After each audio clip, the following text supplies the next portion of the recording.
ደግሞ ተነፋፍቀን ሰነበትን መሰል አንድ ጠንከራ የጽምዶ ስራ ላይ ተይዤ ስለሰነበትኩኝ ነው። ሰንበት ብለን እንደወትረው ሁሉ የምስራች ኖረናል። ከዚያ በፊት ግን ስለ ጽምዶ ምን እየተባለ ነው በሚለው ላይ መንደርደሪያ በመስጠት እንጀምር። ንሕና ህዝብትናይ ህዝብን ህዝብ ርክብ እና አሁን ያ የህዝብ ለህዝብ ግንኙነት ከኤርትራ ጋር የተጀመረው በድርጅት ደረጃ መግለጫ ወጥተን በግልጽ ነው እየሰራንበት የምንገኘው። ጥሩ ውጤትም አግኝተንበታል። እዚህ አዳራሽም ጥሩ ድጋፍ አግኝቷል። ስለዚህ ይህ እየተጠናከረ ከሄደ የሁለቱም ጥቅሞች ዘላቂ ሰላምና ደህንነት ሊያመጣ እንደሚችል ምንም አያጠራጥርም። ከም ዝኽእል ምንም ጥርጥር የብሉን። ኤርትራ ሱዳንና ትግራይም ህዝቡ በሱዳን ጽምዶ በመፍጠር ተገናኝቷል። ተራኺቡ ነይሩ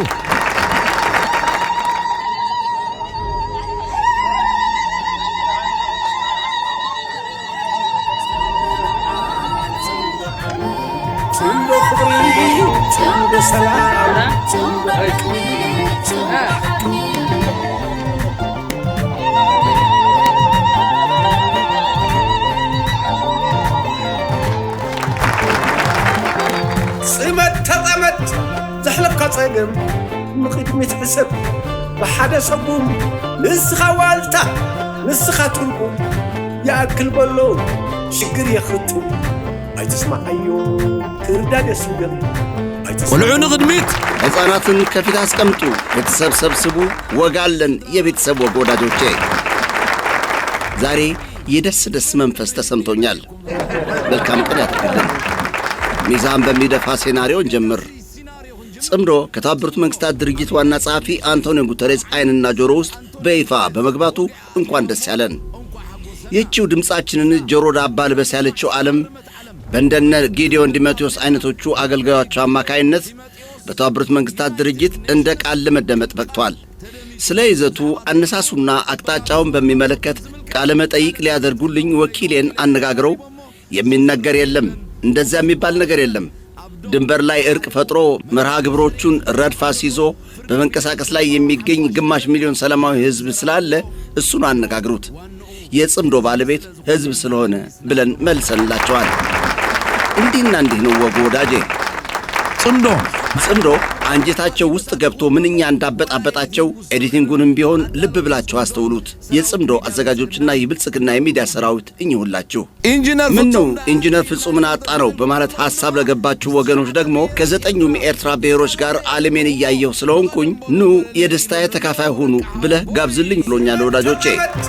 زحلفك صيدم نقدمت حسب بحدا صبوم نسخة والتا أو عمد كلتا جزء بمينستر توريزم انزوما مأكلن زدالو زفقدون بعلالو كل جزء خمون توزخونسي انتاي شجرالو ويلو حدا قاشي حتني كتماي زعبو خلا ختماي فتسي مزفلت أنت فلت أنن كتماي كل سجماتها من كليو كل صباغيا مبجسيو يفلطوا كوان تغنكو زم معلت توريزم بريق ريق تبل كينوت معلت توريزم مخانا مسحب توريزم ونكتكون التخيلمو أمور ما سبع له بزدالو قربات تمرك نبزحتنا يسرح عدل تفتر نختمانا قرمات تملس معلتي نمنتاقا كلتو يسلست معلت ترقات خلف ملسيه بالليل نحده بوحد متن تملكوتو خبات دالو تحتيتيو عمق زبالة ملسي نبورن نمنك سغاس سلت تتسقم كي تخون إلوني متش ما بترقيا خوينو بونزة في اللحن ستن يلن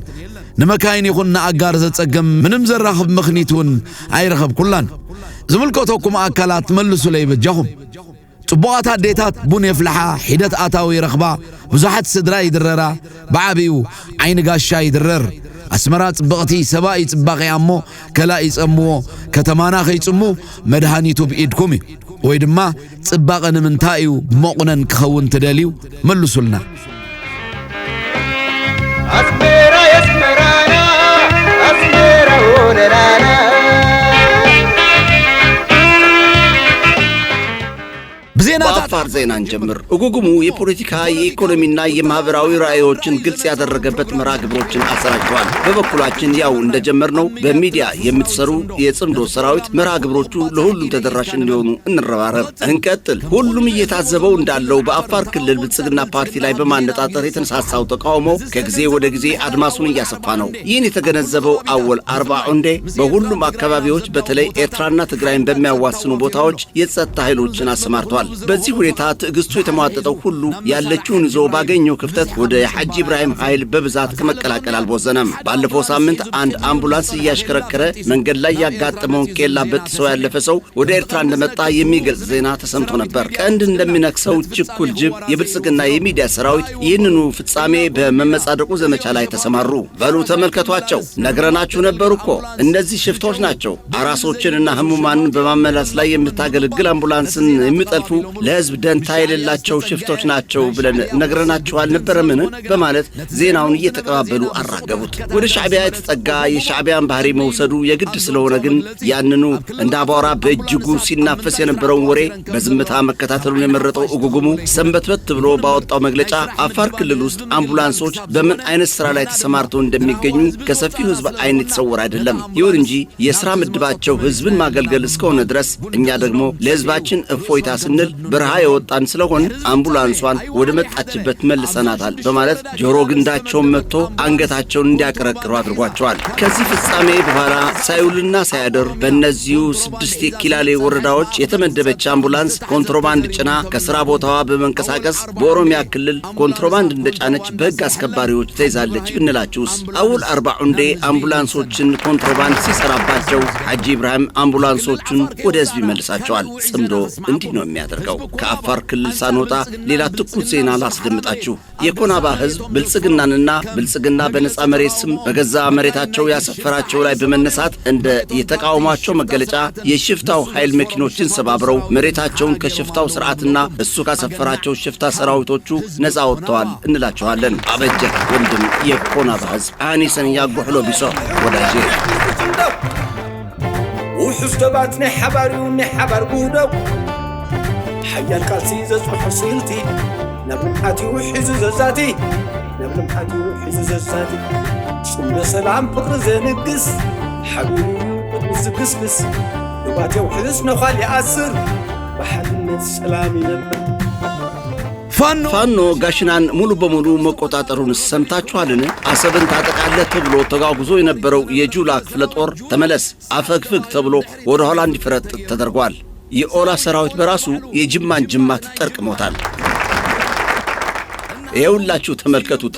ስዩም ተሾመ ከረጢት ሙሉ ጫት ቅሞ በምርቃና ናውዞ ሲያጎራ እቺ ጋሽና መስመር ይዘ እዛች ጋር ጥንቃቄ ያስፈልጋል። በዛ ጋር ሽብር ያደርሳል። እኔ እኮ የሚያናድደኝ ቀድሜ እንዲህ ያረጋሉ እየተናገሩ ያንኑ ማረጋት እንደዛው እየተናገሩ እየለፈለፍ ስጋት እየተናገሩ በዛ በኩል መጣው መከላከያ አስተካክሉ ተነቀሽ አለቃ ምናምን ይለኛል። ሽኑቃ ነገር እንደዚህ ብሎ የሚያወራ ሰው ለምን ይመታል? ሻለቃ ቢሆንስ እንደዚህ ይደረጋል ካለ ሌላው ወያኔ እርቃናችን አውጥቶ ነው የላከን ያለው ጅሉ ምርኮኛ ያኔ የሻዕቢያ ሰራዊት ልብስ አልብሶና አስታጥቆ የሸኘን ሲል ሰምታችሁታል መቼስ። እነዚህ የዚህ ምርኮኛ ጀነራል መማረክን ፈርመከተል የሚያምራቸው ጅላጅል የሰራዊት አባላት ትናንት የኤርትራ ሰራዊት የትግራይ ሰራዊት ባሯሯጣቸው ጊዜ አልብሶና አስታጥቆ የሸኛችሁ በመሆኑ ዛሬ ከሱ ጋር ከተዋጋችሁ ያለበሳችሁን ቀምቶ ቆዳችሁን ገፎ እንደሚልካችሁ ማስተዋል አያስፈልግምን በሏቸው። ካቢያምጪ ወይ ጌታ መጥቶ ነው የሚናገረው የምትሉ ካላችሁ እነዚያ በትናንቱ ጦርነት ቲዲኤፍ አሳደደው የተባለው ጅላጅል ምርኮኛ የላከው ቀርፋፋ ሰራዊት አሁን ፋኖ በገፍ እየማረካቸው እንዳለው ሁሉ በገፍ እንዳይማረኩ በመስጋት ወደዚሁ ነብሬ የሆነው የኤርትራ ሰራዊት ጥገኝነት በጠየቁ ጊዜ የተሰበረን ድልድይ በእንጨት ጠጋግኖ ከምርኮ ሲታደጋቸው አውል ሲዕድ እዚያው ነበር ብላችሁ መልሱላቸው። የምታውቁኝ አይገርማችሁም። ለማታውቁኝ ግን እኔ የምናገረው ከውሎ የሚመነጭ እንደሆነ ለማወቅ የምታግዛችሁ ትውውቅ ናት። ተመልከቱ። ይህ የምታዩት የጁላን ሰራዊት ከምርኮ ስንገላግለው ነው። إذا حونا دما قطتا نخبر بريزيدنت ملأختي سديدولو كم زلاتا كنبصحلو በዚህ አጋጣሚ ላይ ኢሳያስ አፈወርቂ እንዲደርስ የምፈልገው እንደነጻ ሰው መቼም አንደኛ እባካችሁ ምርኮኞች አትላኩብን ሁለተኛ አሁን 4 ኪሎ በሙሉ የሞላው ምርኮኛ ተመልከቱ ይሻላል የተባለው ለምሳሌ ይሻላል የተባለው ተምሯል የተባለው አንድ ምርኮኛ ዓለምሸት ደግፌ ምርኮኛ ታዋቂ ደበሌ ምርኮኛ ብርሃኑ ጁላ ምርኮኛ ፕሬዝዳንት ኢሳያስ ሰምቷል ወዳጄ ደህና ዛሬ ከመጡ ያገር ውስጥ ገቢ ነው የምናደርጋቸው ብለዋል ወንድሜ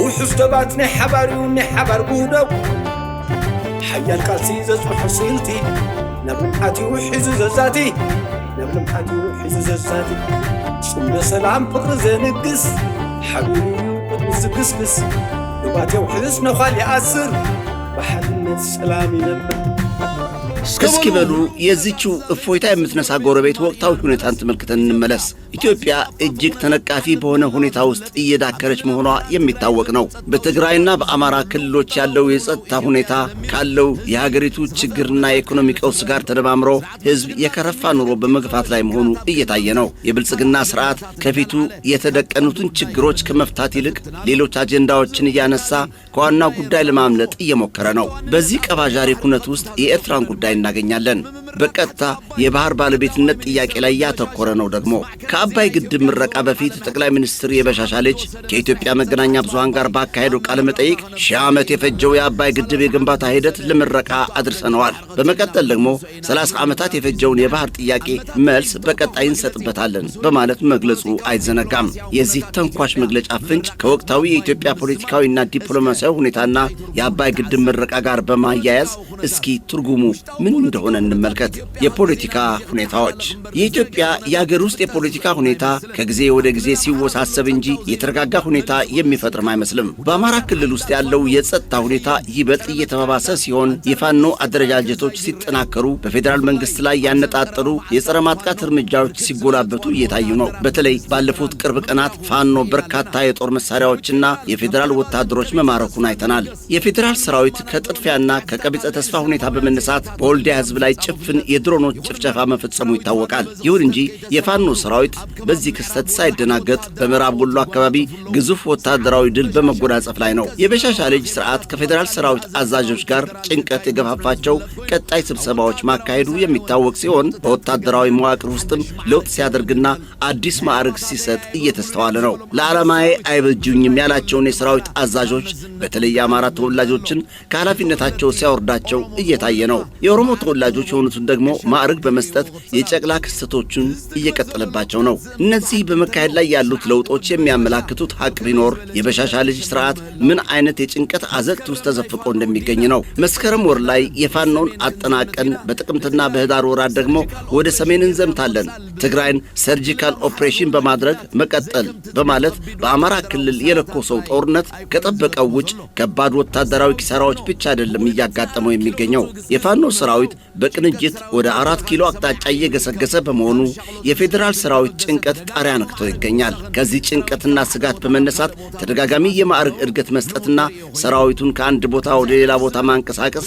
የተለመደ ክስተት ሆኗል ከዚህ በባሰ መልኩ ደግሞ በአንዳንድ አጋጣሚዎች ወደሱ አነጣጥረው የሚገኙት የሀገር ውስጥ ተቃውሞችን ለመቀልበስ የአሰብ ጉዳይ የሚል ትርክት በሰፊው እየቀሰቀሰበት ይገኛል በሆነ አጋጣሚ የህዝብን ስሜት በማጋጋል ሁኔታውን መቀየር የሚል ከንቱ ዘመቻ ነው የሀገር ውስጥ ችግሮቹን ለመፍታት ከመጣር ይልቅ የኢትዮጵያን ህዝብ ወደማያስፈልገው የጦርነት ገበታ ሲጎትተው እየታየ ነው ከአማራ ክልል ሁኔታ ባልተናነሰ በትግራይ ክልል ተመሳሳይ ውጥረት ሰፍኖ ይገኛል የአብይ አህመድ ስርዓት ትግራይ ውስጥ የተከሰተው ልዩነት በቅጥረኞቹ አማካይነት ሊያሰፋውና ህወሓትን ከጨዋታ ውጭ ለማድረግ ያልማሰው ጉድጓድና ያልፈነቀለው ድንጋይ የለም ይሁን እንጂ የትግራይ ህዝብ አንድነቱን አቅቦ አብይ እየቀሰቀሰበት ያለውን የጦርነት ዘመቻ በአንድ ድምጽ እዚያው ጥግህን ያዝ ሊለው ችሏል መብታቸውን ለጠየቁ ጦርነት ፈልጋችኋል ሉዓላዊነታችን ይከበር ላሉ ጦርነት ፈልጋችኋል ጄኖሳይድ የፈጸመ ይጠየቅ ላሉ ጦርነት ፈልጋችኋል የትግራይ ህዝብ ደህንነት ይጠበቅ ከተባለ ጦርነት ፈልጋችኋል የትግራይ ህዝብ መብት ይከበር ከተባለ ጦርነት ፈልጋችኋል እንዲህ ያሉ ፖለቲከኞች ይመስሉ ነበር። እጃችን ብንሰጥም አይተውንም እኮ። ትክክል። ወደ ቦታችን እንመለስ። እጅን ሰጥተህም ትግራዋይ ሆነህ መኖር አይቻልም። እንተሆነ የፌዴራል ስርዓት ያለው ሁኔታ ይበልጥ ለማባባስ ትግራይ ውስጥ ማህበራዊ ፍትህን የሚያረጋግጡ አገልግሎቶችን በዝቅተኛ ደረጃ እንዲሰሩ እያደረገ ነው። ይህን ቀውስ ተከትሎ የትግራይ ህዝብ ከባድ ማህበራዊ መከራ እንዲደርስበትና በረሃብ እንዲገረፍ እየተፈረደ ነው። ከትግራይ ህዝብ ወኪሎች ጋር ሲካሄዱ የቆዩት ስብሰባዎች እንደሚያመላክቱት ከኤርትራ ጋር የተጀመረው ህዝብን መሰረት ያደረገው ጽምዶ ለትግራይ ህዝብ ህልውና ወሳኝ መሆኑ የተገመገመ ሲሆን ከዚሁ በተቃራኒ የበሻሻ ልጅ ስርዓት በትግርኛ ብሔር ተወላጆች ላይ ያካሄደው ያለው እንቅስቃሴ አደጋው ከፍተኛ ስለሆነ የትግራይ ህዝብ ህልውናውንና መብቱን እንደማንኛውም ኢትዮጵያዊ ለማረጋገጥ ትግሉን ማጠናከር እንዳለበት የሚገመግሙ ነው የነበሩት ስብሰባዎቹ። በአጠቃላይ ሲታይ አሁን ኢትዮጵያ ውስጥ የጎመራው ንቃተ ህሊና ወደር የለውም። የብልጽግና ስርዓት እያራመዳቸው የሚገኙት የሐሰት ዘመቻዎች በአሁኑ ጊዜ አብዛኛው የኢትዮጵያ ህዝብ ነቅቶበት ከሰላም በቀር ሌላ አማራጭ እንደሌለ ተግባብተናል። የበሻሻ ስርዓት ከኢትዮጵያ የ2018 ዓመተ ምህረት አዲስ ዘመን በዓል ጋር በማያያዝ የአባይ ግድብን መመረቁ ይታወሳል። የአብይ አህመድ ስርዓት ይህን በአባይ ግድብ ግንባታ የተገኘውን ድል ዳግም የአሰብ ወደብ ጉዳይን በማሳካት እናረጋግጠዋለን ብሎ ከመግለጽ አላፈረም። ሌላው ከዚሁ የቀን ቅዠት ጋር የሚያያዝ ደግሞ የኢትዮጵያ መንግስት በ2024 ዓመተ ምህረት ስጋቶችን ለመቀነስና ጥቅሞችን ለማስጠበቅ የሚረዱ ስትራቴጂዎችና መርሆች ባለቤት መሆን የአገራዊ ደህንነት የማዕዘን ድንጋይ ነው በማለት የሁለት ውሃዎች ግዙፍ ስትራቴጂ በማለት ባስቀመጣቸው ነጥቦች ላይ የአባይ ወንዝ ሉዓላዊ ባለቤትነትን ማረጋገጥና ያልተገደበና ነፃ የወደብ አገልግሎት ለማግኘት አቅዶ የተዘጋጀውና የኢትዮጵያ መንግስት በ2024 ዓ.ም ለህዝብ ይፋ ያደረገው ስትራቴጂያዊ ረቂቅ ነው። የሁለት ውሃዎች ግዙፍ ስትራቴጂ ረቂቅ የኢትዮጵያ የውጭ ግንኙነት ኢንስቲትዩት፣ አዲስ ዋልታና የሚዲያና የመገናኛ ኮርፖሬሽን የአብርሆት ንባብ ቤት በጥናታዊ ትንተና መልክ ያዘጋጁት ኢትዮጵያ በአባይ ወንዝ የውሃ ፖለቲካ የባህር በር ባለቤትነት ጥያቄ ላይ መከተል ያለባትን መርህና መንገድ የሚገልጽ ሰነድ ነው። ደግሞም የብልጽግና ስርዓት እያነሳቸው የሚገኙት የጉጉት ወይንም አምቢሺዮስ መርሃ ግብሮች ይህን ቀጠና ወደ ከፋ የጸጥታ ለመረጋጋት እንዳያመራው ትልቅ ስጋት አለ። ኢትዮጵያ የአባይ ግድብንና የቀይ ባህር ውሃዎችን በመያዝ በምስራቅ አፍሪካ ታላቋን ኢትዮጵያ ለመገንባት ያለመው አጀንዳ ይህን ቀጠና ወደ አስከፊ ነውጥ ሊያመራው ይችላል።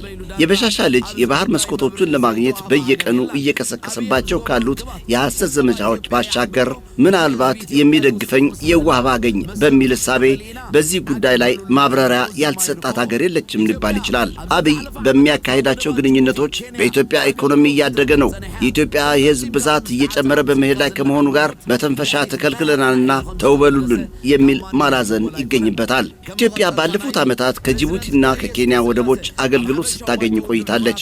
ይህ ፍጹም መተንፈሻ እንደተዘጋብህ በማስመሰል የሚነሳ ክርክር ከበስተጀርባ ምን አይነት ዓላማ ይዞ እንደተነሳ ከማንም የተሰወረ አይደለም። በዚሁ ዘመቻ ተቀጥያ ፕሬዝዳንት ታዬ አጽቀሥላሴ በተባበሩት መንግስታት ምክር ቤት ጠቅላላ ስብሰባ ላይ ተገኝቶ ኢትዮጵያ በቀይ ባህር ጉዳይ ላይ ሰላማዊና ዲፕሎማሲያዊ መፍትሄ እንደምትፈልግ ገልጿል። የታዬ አጽቀሥላሴ ንግግር የዓለም ማህበረሰብን ከማደናገር በቀር ሊያስተምረው የፈለገ ቁም ነገር አልነበረም። የኤርትራን ሉዓላዊነት በመካድ ለህዝባዊ ግንኙነት ፍጆታ ሲባል በሰላማዊ መንገድ ነው የምፈልገው የሚለው ንግግር ትርጉም ያለው አይደለም። አብሶራና ዝነበረ ዕውት ማሊ ዜጋ አውራጅ አይበሊ ሚሩ ዓለት ሃይማኖት ንፍቅርዩ ንሰላም ዕቤት መትገልጽሎ ንጹር መርገጺ ሓደራ እዩ ዘይቅየር ድምፂ ንጹር ዜጋ ተመሳሳሊ ሓያል ህዝቢ ዓለይ በዓሊ የሐሰት ትረካ የሐሰት ተጨባጭነትን በመፍጠር አደገኛ ሁኔታን ነው የሚያስከትለው። በአሁኑ ጊዜ በበሻሻ ልጅ እየተናፈሰ የሚገኘው አሰበኛ ናት የሚል የሐሰት ፕሮፓጋንዳ ብዙዎችን ባይሆንም እንኳ አንዳንድ የዋህ ኢትዮጵያውያንን ሊያሳስት ይችላል። የዚህ ምክንያት ደግሞ የሐሰት ትረካዎቹ ካላቸው ማዕረግና የሥራ እርከን አኳያ ይዋሻሉ ተብሎ በማይጠበቁ ሰዎች ሲነገር እውነት ሊመስል ስለሚችል ሰዎችን ሊያሳስት ይችላል። እነዚህ የሐሰት ትረካዎች ያንን ኢትዮጵያ ውስጥ ሆኖ የ3000 ዓመታት ታሪክ አለን የሚል ሰው እውነት ሊመስሉት የሚችሉ ቢሆኑም የዓለም ማህበረሰብን እኛ የህዝብ ብዛታችን 130 ሚሊዮን በመሆናችን እንዳንራብ ባህር ሰጠን በሚሉት የሕፃናት ስነ አመክንዮ ማደናገር የማይታሰብ ነው። ስለዚህ ለእኔም ፋታ እንዲሆነኝ በእንግሊዝኛ ቋንቋ የተዘጋጀች የበሻሻ ልጅን ምላስ የሚያጥፍ ይዘት ያላትን ጽሑፍ እንደወረደ አነብላችኋለሁ። መልካሙን ተመኘው። በአፍሪካው ቀንድ ኢትዮጵያ የአሰብ ወደብ እንደሚመለከታት የሚነገሩ ተረት ተረቶች ሁሌም እንደተወሩ ናቸው። ተረት ተረቱ አንዲት በመሬት የተከበበች ትልቅ አገር የባህር መብቷ ተጥሷል የሚል ነው። ይህ ጥያቄ ግን ታሪካዊ ተቀባይነት አለው ወይ የሚል ጥያቄ አለ። አሁን ይህን ጥያቄ ይመልስ። ለአፍሪካ ሀገሮች ምስረታ ምክንያት የሆኑት የቅኝ ግዛት ድንበሮች በዚያን ጊዜ አስቀድመውና ዘግይተው የተካሄዱ መሠረታዊና ዓለም አቀፍ ውሎችን በመመልከት ነው መልስ የምንሰጠው። በዚህ ቪዲዮ የአሰብን ያለፈ ታሪክ በመመርመር ሐቅን ከፖለቲካ ለይተን በማረጋገጥ እውነተኛ ማስረጃዎችን እናቀርባለን። አሰብ ከአንዲት ትንሽ መንደርነት ወደ ኤርትራ አገራዊ ማንነት የማዕዘን ድንጋይ ለመሆን የሄደችበትን ጉዞ እንመለከታለን። የጣሊያን የመሬት ግዢ፣ የቅኝ ግዛት ዘመን፣ ከጦርነት በኋላ የተከሰተውን ፌዴሬሽን እና የኤርትራ ነጻነት በየደረጃቸው እንመለከታቸዋለን። ይህ ቪዲዮ ምንም አይነት ወገንተኝነት ወይንም የአንድ ወገን ጥግ መሆን ዓላማው አይደለም። የዚህ ቪዲዮ ዓላማ በአሁኑ ጊዜ ያሉት የሀገራት ድንበሮች እንዴት አሁን ያላቸውን ቅርጽ ለመያዝ እንደቻሉ የሚመረምር ነው። በኢትዮጵያ የሚነሳው የአሰብ ጥያቄ ተራ የካርታና የታሪክ ጥያቄ አይደለም። ከአሁን ቀደም በታሪክ ጦርነት የተካሄደባቸውና አሁንም በመቀጠል ላይ ያለውን የቀጠና ውጥረት የፈጠረ ነው። ይህ ደግሞ የሐሰት መረጃዎች እንዴት ግጭቶችን ሊፈጥሩ እንደቻሉና ትክክለኛና ግልጽ መረጃዎች ደግሞ ሰላም እንደሚፈጥሩ የሚያሳይ ነው። ከዚያ በኋላ የተለያዩ ሰነዶችን እንመረምራለን። ይህ የውጫሌ ውልንና ከውቤ በኋላ የነበረውን ጊዜ ያጠቃለለ ይሆናል። መጨረሻ ላይ ደግሞ በአፍሪካ ሉዓላዊነት ምን ማለት እንደሆነና ሉዓላዊ አገሮች እንዴት በሕጋዊ ሂደት እንደተመሠረቱ እንዲሁም የሉዓላዊነት ሕጋዊ መርሆች ምን እንደሆኑ እናያለን። በአፍሪካ ቀንድ ትልቁ ጉዳይ እንጀምር። የአሰብ ክርክር ሙሉ በሙሉ እንዲገባን ያለችበት ቦታና ያላትን ስትራቴጂያዊ አስፈላጊነት መረዳት አለብን። አሰብ በጣም ብዙ የንግድ መርከቦች በሚያልፉበት የቀይ ባህር ደቡባዊ ጫፍ ላይ ተመስርታ ትገኛለች። አሰብን መቆጣጠር ማለት ደግሞ እጅግ ግዙፍ የኢኮኖሚና የጂኦፖለቲካ ኃይል ማግኘት ማለት ነው። 130 ሚሊዮን ሕዝብ አለኝ የምትለው ኢትዮጵያ በአንድ ወቅት ዋነኛ የንግድ መስመሯ ነው የነበረው።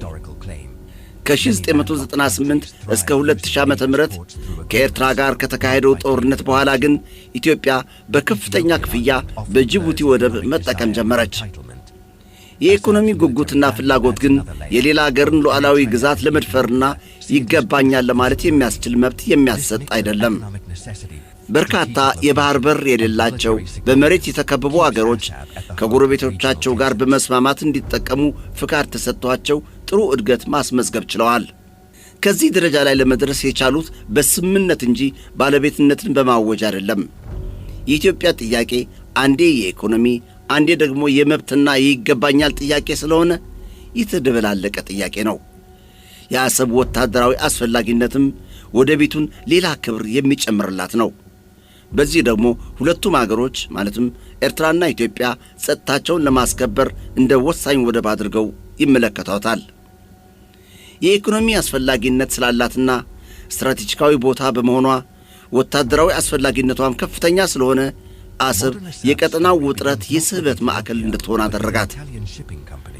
ዘመናዊ የአሰብ ታሪክ በኢትዮጵያ ሳይሆን በጣሊያናዊ የንግድ ተቋም ነው የሚጀምረው። በ1869 ዓ.ም የሪቦቲኖ ኩባንያ ከአካባቢው የአፋር ሱልጣኖች መሬት ገዛ። ይህ የጣሊያን ተቋም መሬት ሲገዛ ምንም አይነት የኢትዮጵያ ዕውቅናና ፍቃድ አልነበረም። ይሄ በዚያን ጊዜ ኢትዮጵያ ምንም ግዛት እንዳልነበራት የሚያረጋግጥ አንድ ማስረጃ ነው። ጣሊያን ይህን ግዢ በ1892 ዓ.ም ይፋዊ በማድረግ አሰብ በምስራቅ አፍሪካ የመጀመሪያዋ ቅኝ ግዛት እንድትሆን አደረገ። የኢትዮጵያ ኢምፔሪያሊዝም ይህን አካባቢ በፍጹም ተቆጣጥሮትም ይሁን አስተዳድሮት አያውቅም ነበር።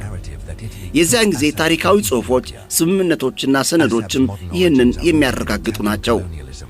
ጣሊያን አሰብን ከአካባቢው አስተዳዳሪዎች እንጂ ከኢትዮጵያ አልገዛቻትም።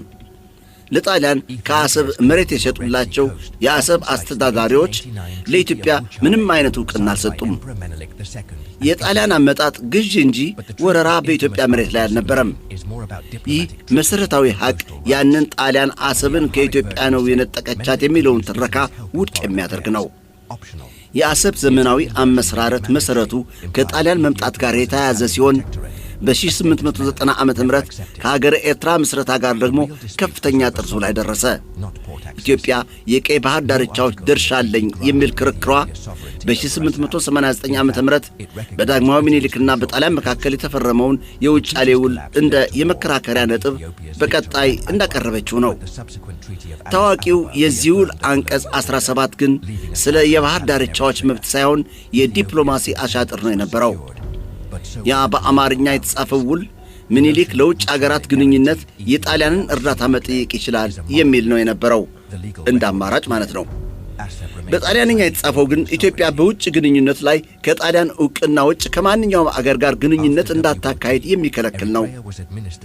በሌላ አገላለጽ ኢትዮጵያ የጣሊያን ተገዥ ሆነች ማለት ነው። ምኒልክ ይህን ሊቀበለው ስላልቻለ ደግሞ ወደ ግጭት አመሩ። ጣሊያንና ምኒልክን ያጣላቸው የኢትዮጵያ ሉዓላዊነት እንጂ የባህር በር ጥያቄ አልነበረም። በዚያ ውል ኢትዮጵያ አሰብን እንድትጠቀምበት የሚፈቅድ አንቀጽ አልነበረም። ይልቁንስ በተቃራኒው የባህር ዳርቻው የጣሊያን እንደሆነ ግልጽ ያደረገ ነው የነበረው። የውጫሌ ውል ከፈረሰ በኋላ ጣሊያንና ኢትዮጵያ ወደ ጦርነት አመሩ። ኢትዮጵያውያን ደግሞ በአድዋ ድል አደረጉ። ቆይቶ በተካሄደው የአዲስ አበባ ውል ግን የግዛት ድንበሮቹ እንዲወሰኑ ተደረገ። አሁንም በዚያው አዲሱ ውል አሰብ የዛችው ከጣሊያን ጋር የነበረችው ኤርትራ አካል ነው የነበረችው። በዚህ ውል የኢትዮጵያ ሉዓላዊነት ሲከበር የግዛት ድንበሮቹም ተወሰኑ። ያ የውጫሌ ውል ኢትዮጵያ የባህር በር እንድታገኝ የተደረገ ውል ነው የሚለው ትረካ ዘመናዊ ተረት ነው። ሕጋዊ ሰነዱ አሰብ የኤርትራ መሆኗን በግልጽ አስፍሮት ይገኛል። ከሁለተኛው የዓለም ጦርነት በኋላ ኤርትራ በኢትዮጵያ ሳይሆን በእንግሊዝ ነው ትተዳደር የነበረችው። አሰብ ደግሞ የኤርትራ አካል በመሆኗ በእንግሊዛውያን ትተዳደር ነበር። ኢትዮጵያ በዛን ጊዜ ኤርትራውያን ከኢትዮጵያውያን ጋር ታሪካዊ አንድነት አለን፣ የባህር በርም የሚያስፈልገን ስለሆነ ኤርትራ እንደ ግዛት ትሰጠን በማለት ብዙ ጊዜ ለምናለች፣ ሎቢም አድርጋለች። ሆኖም የዓለም ማህበረሰብ አጥብቆ ነው ውድቅ ያደረገው። ቆይቶ ግን የተባበሩት መንግስታት ድርጅት ኤርትራ እንደ ነጻ አገር ከኢትዮጵያ ጋር በፌዴሬሽን እንድትቆራኝ አደረገ። በዚህ ውሳኔ ኤርትራና ኢትዮጵያ ሁለቱም ነጻ አገሮች ሆነው ኤርትራ የራሷ ሕገ መንግሥትና ፓርላማ ያላት እንድትሆን ወሰነ። እዚህ ላይም አሰብ የዚያች ራሷን የቻለች አገር ኤርትራ አካል ነው የነበረችው። ኢትዮጵያ ከአሰብ ጋር በእነዚሁ ከ1952 እስከ 1962 ዓ.ም በነበሩት 10 የፌዴሬሽን ዓመታት ውስጥ በታሪኳ በሕጋዊ መንገድ ከአሰብ ጋር የተያዘ ታሪክ የነበራት ጊዜ ነው። ይህም የኤርትራን ፍቃድና ሉዓላዊነት በማክበር ነው የነበረው። ይህ ወደብ በኤርትራ መሬት የሚገኝ ሲሆን ኤርትራ በፌዴሬሽን ከኢትዮጵያ ጋር ተቆራኝታ ስለነበር ግን ኢትዮጵያ ትጠቀምበት ነበር። ይህ ግን አሰብ የኢትዮጵያ ግዛት ስለነበረች አይደለም። በዛን ጊዜም ቢሆን አሰብ የኤርትራ አካል ነው የነበረችው። ቆይቶ አፄ ኃይለ ሥላሴ የተባበሩት መንግስታት ድርጅት ውሎችን በመጣስ ፌዴሬሽኑን አፍርሶ ኤርትራን ከወረራት በኋላ ደግሞ ያ ለረጅም ዓመታት የቀጠለው የትጥቅ ትግልን አስከተለ። በፌዴሬሽን ዓመታት የዚያን ጊዜ የኢትዮጵያ መንግሥት ሕጋዊውን የተባበሩት መንግስታት ድርጅት የፌዴሬሽን መመሪያዎችን በቀጣይ ይጥሳቸው ነበር። የኤርትራ ርዕሰ መስተዳድርን ወይም አውቶኖሚን ደግሞ በዘዴ ቀስ በቀስ በታተነው። ቀስ በቀስ ደግሞ ኢትዮጵያ ኤርትራን በ1962 ዓ.ም ፌዴሬሽኑን በማፍረስ ወረረቻት። ይህ ግልጽ የዓለም አቀፍ ሕግ ጥሰት ነው የነበረው። ዓለምም አይታ እንዳላየች ፊቷን አዞረች። ኤርትራውያን ግን የኢትዮጵያን ወረራ በመቃወም ለ30 ዓመታት የቀጠለ የትጥቅ ትግል ለነጻነት ጀመሩ። በዚህ ጊዜ ኢትዮጵያ አሰብን ይዛት ነበር። ይህ ግን ሕጋዊ ግዛት ሳይሆን ፌዴሬሽንን ከሕግ ውጭ በማፍረስ የፈጸመችው ኃይል የታከለበት ወረራ ስለሆነ ወታደራዊ ወረራ ብቻ ነው ሊባል የሚችለው። በ1991 ዓ.ም ሕዝባዊ ግንባር ሓርነት ኤርትራን ከኢትዮጵያ ቅኝ ግዛት ነፃ ወጥቶ ነፃ ሀገር በማድረግ ያንን ለ30 ዓመታት የቀጠለውን የኢትዮጵያ በኤርትራ ላይ ወረራ መቋጫ አበጀለት። ዓለም አቀፍ ታዛቢዎች በተገኙበት አጋጣሚ በ1993 ዓ.ም በተካሄደው ሬፈረንደም ደግሞ ከኤርትራ ሕዝብ ከ99 በመቶ በላይ አዎን ለነጻነት ድምፃቸውን ሰጡ። ኤርትራ ደግሞ በተባበሩት መንግስታት ድርጅትና በአፍሪካ ህብረት በጣሊያን የቅኝ ግዛት ድንበሮች መሰረት ዕውቅና ያገኘች አዲስ አባል አገር ሆና ተመዘገበች። አሁንም አሰብ የኤርትራ አካል ነች። የኢትዮጵያ ጊዜያዊ መንግስት በዚያን ጊዜ ድንበሮችን ተቀብሎታል። የዓለም ማህበረሰብ ደግሞ አሰብ የኤርትራ መሆኗን ዕውቅና ሰጥቷል። እዚህ ላይ ደግሞ እንዴት ነው አሰብ ኤርትራ መሆን የቻለችው የሚል ጥያቄ እናንሳ። መልሱም እነሆ። አዳዲስ አገሮች በሚመሰረቱበት ጊዜ የቅኝ ግዛት ድንበሮች እንደነበሩት ሳይነኩ መመስረት አለባቸው የሚል ዓለም አቀፍ ሕግ ስላለ ነው። ይህ ሕግ በ1964 ዓ.ም በኦርጋናይዜሽን አፍሪካን ዩኒቲ ተቀባይነት አግኝቶ ለአፍሪካ አገሮች መቋቋም መሠረት በመሆን ያንን በሀገራት መካከል ሊፈጠር ይችል የነበረውን ማለቂያ የሌለው የድንበር ውዝግብ ልጓም ሆነ። ኤርትራ በ1991 ዓ.ም ነፃ አገር እንደሆነች ስትገዛት በነበረችው ጣሊያን ሕግ መሠረት ድንበሮቹን እንደነበሩት ነው መውሰድ አለባት። እነዚህ ድንበሮች በጣሊያንና በኢትዮጵያ መካከል የተፈረሙ ውሎች የፈጠሯቸው ናቸው። የአፍሪካ ህብረት እንዲሁም ኢንተርናሽናል ኮርት ኦፍ ጃስቲስ ይህን ሕግ እንደ መሠረታዊ ሕግ ነው የሚጠቀምበት። ኢትዮጵያ እንደ ኦኤዩ መስራች ሀገር መጠንም ይህን ሕግ ማክበር ግዴታዋ ነው። የኢኮኖሚ አስፈላጊነትና ሌሎች ፍላጎቶች ዓለም አቀፍ ሕጎችን ለመጣስ ፍቃድ የሚያሰጡ አይደሉም። ቆይቶም በ2000 ዓ.ም የኤርትራና ኢትዮጵያ የድንበር ኮሚሽን የቅኝ ግዛት ድንበር የማይነካ መሆኑን ጠቅሶ ነው ውሳኔ ሰጠው። እዚህ ላይም አሰብ የኤርትራ ናት።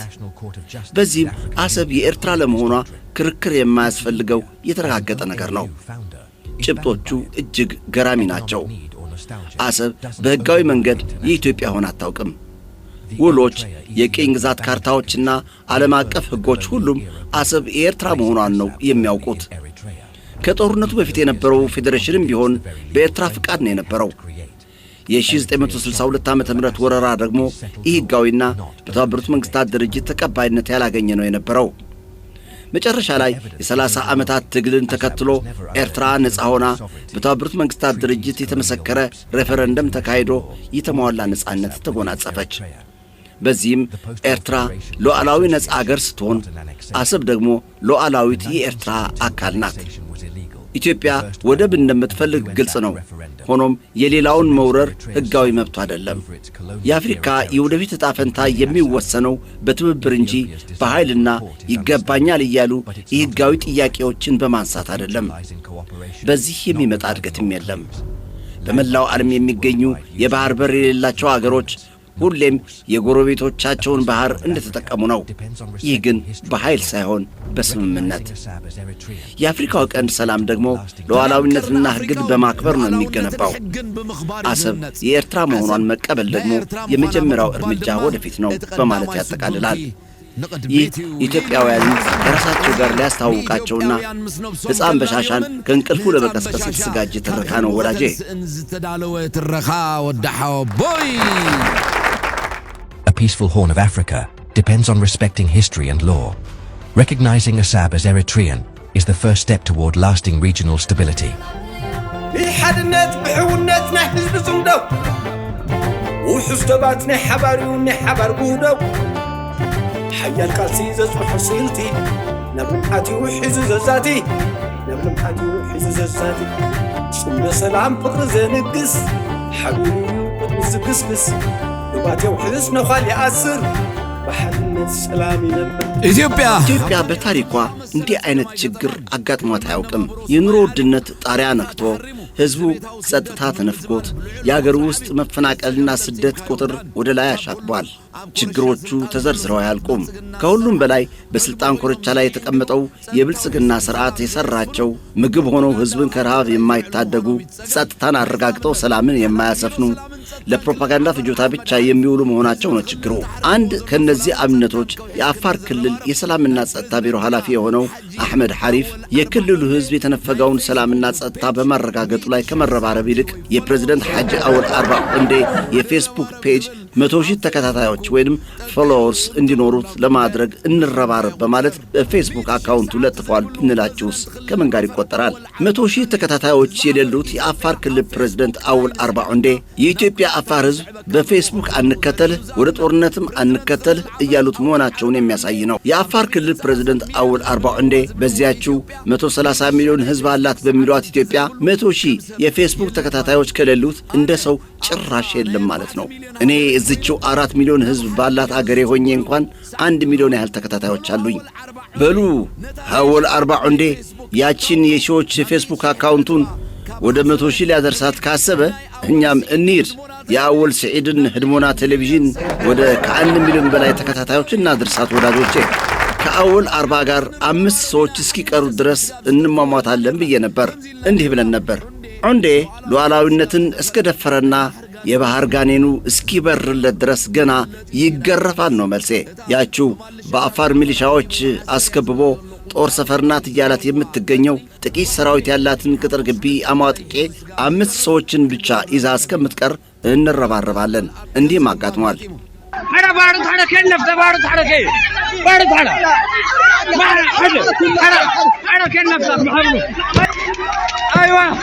عندسا تمام كم بسكتو هيدي باعل دايلو كهكا سادي هادي تمام كم نفتا تمام كم نفتا የህዝቦች ጽምዶ ህዝብን ለመመለስ ነው የሚገፋበት። የትግራይ ህዝብ ወደ ኤርትራ ያቀና ሐሺሽ ወይም አደንዛዥ እጽ ይዞ ወደ ኤርትራ ለመግባት የሞከረን ወንጀለኛ ወደ ኤርትራ ድንበር ጠባቂዎች ያስረክብ።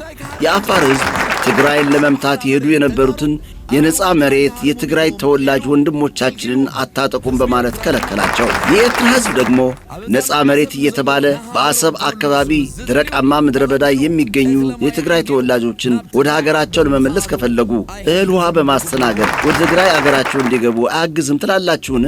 እኔ የሚገርመኝ ግን ወዶ ወረደ ስለ ጽምዶና የማማከሉ ሂደት ሲናገር ባለፈው ጊዜ በመስቀል በዓል ቀን አሊቴና ነበርክ። ያ የነበርክበት ቦታ አንተ አይደለህም፣ ፌዴራልም አይደለም፣ ህዝብ የከፈተው ቦታ መሆኑ ተነግሮሃልን የሚል ነው። እዚያ የነበሩት የሻዕቢያ ሰራዊት ከሆኑ ብልጽግና ነው ከስፍራው ገለል ያደረጋቸው ወይንስ ጽምዶ? እዚህ ላይ በየነ ጓደኛዬ የሚለው አለ። ብሪን ዓርከይ ዝብሎሎ ጽምዶ አጋጣሚ የዛላምበሳ ተማሪዎች ሰኞ መደበኛ ትምህርታቸውን ጀምረዋል። ዛላምበሳና አካባቢዋ የዛላምበሳ አንደኛ ደረጃ ትምህርት ቤት የአጸደ ሕፃናት ሳይቀሩ ጀምረዋል። ውጤቱ ግልጽ ነው። ታደሰ ወረደ የትግራይ ክልል ፕሬዝዳንት በመስቀል በዓል ላይ ወደ አሊቴና ሄደዋል። የአሊቴና ትምህርት ቤትም ስራውን ጀምረዋል። የአሊቴና ህዝብ ሰላማዊ የሆነ ኑሮውን እፎይ ብሎ ከጥይት ድምፅ ርቆ ልጆቹን እያስተማረ ነው። ማሳዎቹንም እያረሰ ነው። ሰላማዊ ኑሮ እየገፋ ነው። ጀነራል ታደሰ ወረደ ነው እዚያ ሄዶ የዋለው። የሱ ከፍተኛ ባለስልጣናት ሳይቀሩ ማለት ነው።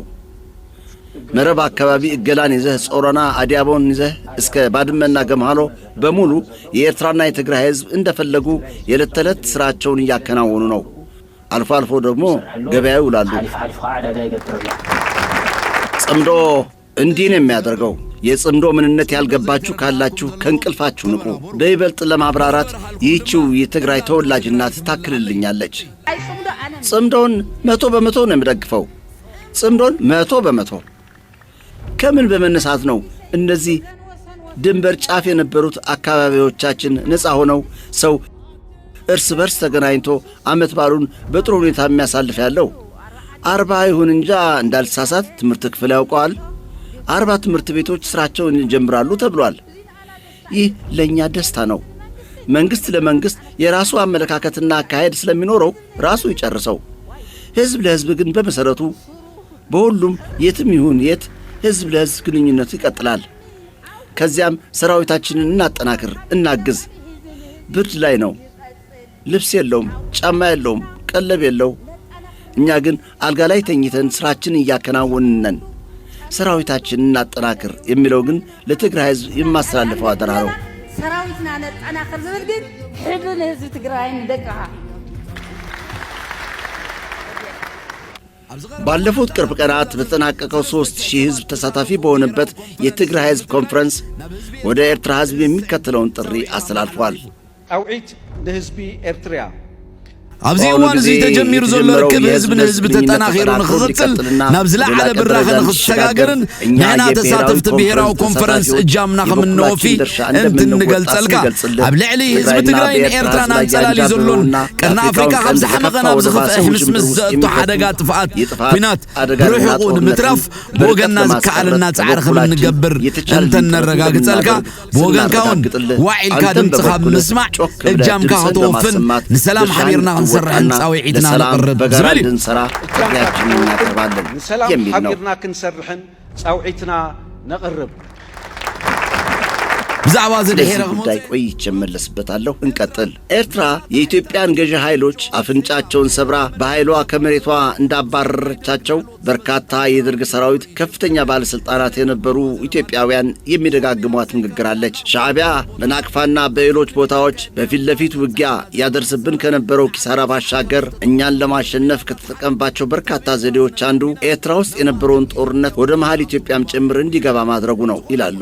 የሆነ ሆኖ ጦርነት ውስጥ የሚገኝ ብልህ አዛዥ መቼስ በተቻለ መጠን ግቡን እየመታ መስዋዕትነትን ለማስወገድ ነው የሚጥረው። መስዋዕትነትን ከማስወገጃ ዘዴዎች አንዱ ደግሞ ጦርነትን በርቀት ማስቀረት ነው። ይህን እንደ ጽንሰ ሐሳብ ሁሉም የሚያውቀው ነው። ሆኖም ማን ሊተገብረው ይችላል ካልን ግን እንደ ሻዕቢያ የመሰለ ኃይለኛ ሰራዊት ብቻ ነው እንደዚያ ማድረግ የሚችለው የሚል ነው መልሱ። ምክንያቱም ጦርነትን የጠላትህ ደጀን ወደ ሆነ ቦታ ለመመለስ ከፍተኛ ስትራቴጂ ችሎታ እንዲሁም ብቃት ያለው ስለላና ጠንካራ አመራር፣ ቆራጥነትና ብልሃት እንዲሁም ሌሎች ወታደራዊ ብቃቶችን ስለሚጠይቅ ነው። በዚህ የትግራይ ህዝብ ኮንፈረንስ ማጠቃለያ አዋጅ ላይ ከተጠቀሱት ነጥቦች የመሰጠችኝ አንዷ እንግዳውስ ያቺው የጦርነት የጥፋት አደጋን በርቀት ለማስቀረት በበኩላችን የሚቻለንን ጥረት እንደምናደርግ እናረጋግጥልሃለን የምትለው ወደ ኤርትራ ህዝብ ያቀናች መልእክት ናት።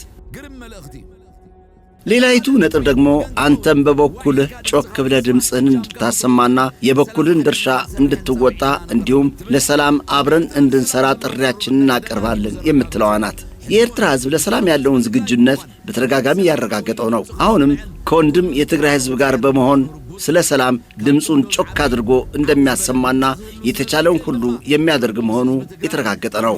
ከጽምዶ በላይ የጎላ ድምፅ ሊኖር ስለማይችል ደግሞ ከትግራይ፣ ከአማራ፣ ከአፋርና ኦላን ጋር የሚደረገውን ጽምዶ ሀያል መሪህነት ይመልሱ ማን ሊያደርገው ይችላል ለሚለው ጥያቄ ግን የህዝብ ድጋፍ ያለው ጠንካራ አመራር ነው መልሱ።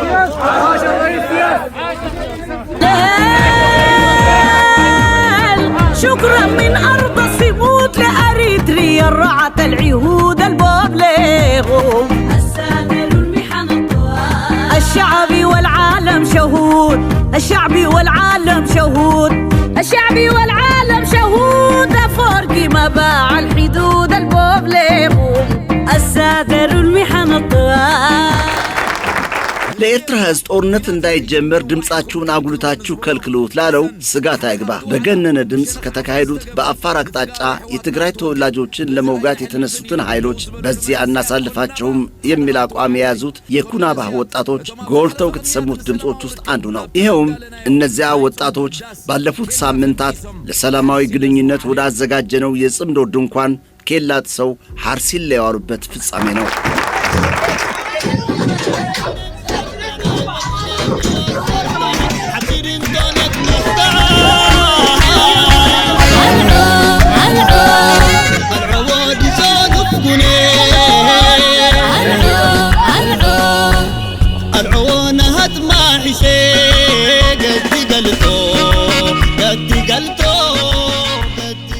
ስለዚህ ህዝብ እንዲህ ነው የሚያደርገውና ጽምዶና ጥቅሙ በህወሓት ጉባኤ በይፋ ውይይት ተካሂዶበታል። ስለሆነም ከወንድም የትግራይ ህዝብ ጋር በመሆን ስለ ሰላም ድምፁን አጉልቶ እንደሚያሰማና የተቻለውን ሁሉ እንደሚጥር የተረጋገጠ ነው። ከጽምዶ በላይ የጎላ ድምፅ ሊኖር ስለማይችል ደግሞ ከትግራይ፣ ከአማራ፣ ከአፋርና ኦላ ህዝቦች ጋር የሚካሄደውን ጽምዶ እንቀጥልበታለን።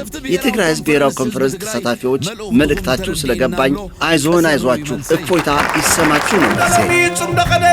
ቀጻሊ ኣብ ሰውራና ዝነበረ ዕዉት ትማሊ ንቑሕ ዜጋ ኣውራጃ ኣይበሊ ሚሩ ዓሌት ሃይማኖት ንፍቕሪ እዩ ንሰላም ዕቤት መትከል ጽምዶ ንጹር መርገጺ ሓደራ እዩ ዘይቅየር ድምፂ ንጹሕ ዜጋ ተመሳሳሊ ሓያል عندي بحالي አሁን ደግሞ ወደ ኢትዮጵያ ህዝቦች ያቀና መልእክት አለኝ ከፕሮፌሰር መሐመድ ሐሰን ግሩም ትንተና ጋር ልተዋችሁ ሞላው ኢትዮጵያኖች ማወቅ ያለባቸው አሰብ ብሎ የሚዘፈነው ዘፈን ለኢትዮጵያም አይደለም ይሄ ሰውዬ የሚሰራው ተቀጥሮ ምንትን ያለው ለኢማራቶች ኢትዮጵያውያን ክንፈልጦ ዘለና አሰብ እንዳበልካ ዝድረፍ ዘሎ ደርፊ ንጥቅሚ ኢትዮጵያውያን ተባሂሉ ይኮነን አቢ ናይ ኢማራት ዕሱብ ስለዝኾነ ንኢማራት ይሉ ዝገብሮ ዘሎ ከዕወድ ድማ ይክእልኒ ኣብ መንጎ ህዝብታት ቅሬታ ውግን ዕግርግርን ናፈጠረ ክነብር ዝደሊ ድኹምን ጸቢባት ተሓሳስባ ዝውንንን ሰብዩ ሃገርና ዝመርሓ ዘሎ ኣብዚ ከባቢ ዝንነብር ንሕና ኢና ሓላፍነት ዘለና ስለዚ ንቕሓትና ክባቢልና እዞም سبات ومرحت إمارات كابانا أنت أمزدلي زلوا حبير كام سرح ديم زدليو ويسك زرفنا أمزدلي زلوا خن مرمري قبا كم ناي ودب قداي وتاي كالاي كند قداي إمارات هاب إثيوبيا سرق ورقي كاب سودان جميركا هاب استفل عليه خفالات أفريقيا كاب يوغندا كاب زيمباوين ورقنا تسرقة ناب إمارات خيدال حد عبنا إمارات بعل سلطان حدا جزي سلمن تايخم ورق ببزحي خاب استفل عليه هاجرات تزمتو تباهيلو تحاتي تزهابو ملسي أنا زدلي بيوتن كله كندت فرنسا زلو أنا ورق متن هاب تخلو ناي أب علم بمتن هاب تورقي أب كالاي ويسالساي درجة هنكمت علنا حدا معل تزلنا ناي نداد هابتي نداد زيتي كتنقع سلازغل دكنان بهابتنا يورق خنوبر خول يوم إلنا إنا نحسب سلاز بستخال متن زبزح هابت ورق زلو بأفريقيا سلازغونا نزهبت زي بكونتروباندن بخويناتن زقبرنا غيرنا نبعدنا خمزمت كنقبرو لنا إلو بزي حبق تزاريبو بوزعات إثيوبياوان قوانقو عرب سلازي يقولون ناي قوانقو عرب مسيحيتات سلازي ينببون ناي بوليس سنداتهم سلازي يوكوسون نزي زي كغنزبو خول يوم أنا حج غمان زهبو مخرنطلو بجاهم نايزوم سبات سندات أنببوهم أنبيبنا خنكحن كلنا إنا نفسنا خنكل نخل مسكور بابتنا نحواتنا انت حبابيرنا إنا كبابينا أبئيد كمزز بلا سيد أنا والتحساس بازلهم سبات نخي ودق كنكلا خل نخل سلازة أنببو بزح نقرات يوم الصحفو نايقزار اسهم استراتيجيكاو متنعتات اللهم بجاهم ابتناتاتهم استراتيجيكاو متنعتات آتيهم سنداتهم فتشوا حدا جزي دفيرهم يوم زاربو اب قربا جزي بزوصو صحفنا ابنت زبلو اثيوبيا ختنبر تقل هاجر ايكونتن اثيوبيا كانسر زحممت هاجريا اموداتا درجه ناي منبار دما تركب زبلي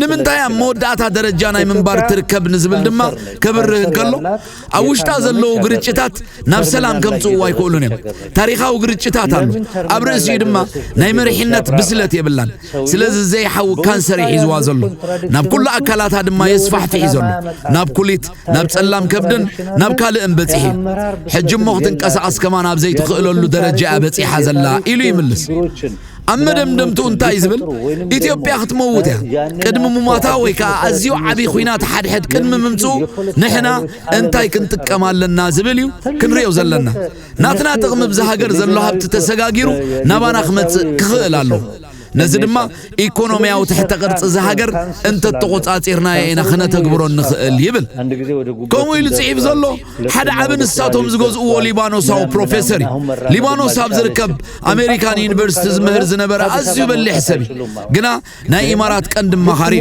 أب قدا إثيوبيا سبيشالايز قبر دماي كالي نسو زبلو نقر انتاي نساتهم كخبانا زدلي ونقر انتاي ونزبل دوباي مسيم يوم زنقا قدو كابو حليفومون هاجرهم زخونة نجار سلزي بالله اتندك انستيوم نبانا خشوط يخولو اب هاجرات عرب نايجزا سرحتنيا خوينا نسرحه اثيوبياويان قال اونتاو غنو دما نعدنا بزم الله سالون قنقو عرب نعدن حزنين زخدا سلازي بقرب ገንዘብ ነዛ ሀገር ዚያ ናብ ዝደለና ይኹን ዝውራ ንኽእሊና በመባል ፕሮፓጋንዳ ሰርሕ እዚ ፕሮፌሰር ዚ ካልኦቱን ኣለኹም ዝበሉ ናብነት ሓደ ዝበሉ የመን ካብ ኢትዮጵያን ላዕላ አሸጋሪ የመናውያን ሓያላትን ተዋጋእትን በመንነቶም መሰሎም ድማ ኩርዓት ኣብ ኢትዮጵያ ግን በመንነቶም ኩርዓት ዘይኮኑን ርእሰ ምትእምማን ዘይብሎምን መራሕቲ ከም አብይ አሕመድ ንናይ ደጋ ሓይልታት ጥልዕ ጉንብስ ዝብሉን ስለዝኾኑ ንዓና سرحلنا يخل إذا أزيو عبي عدل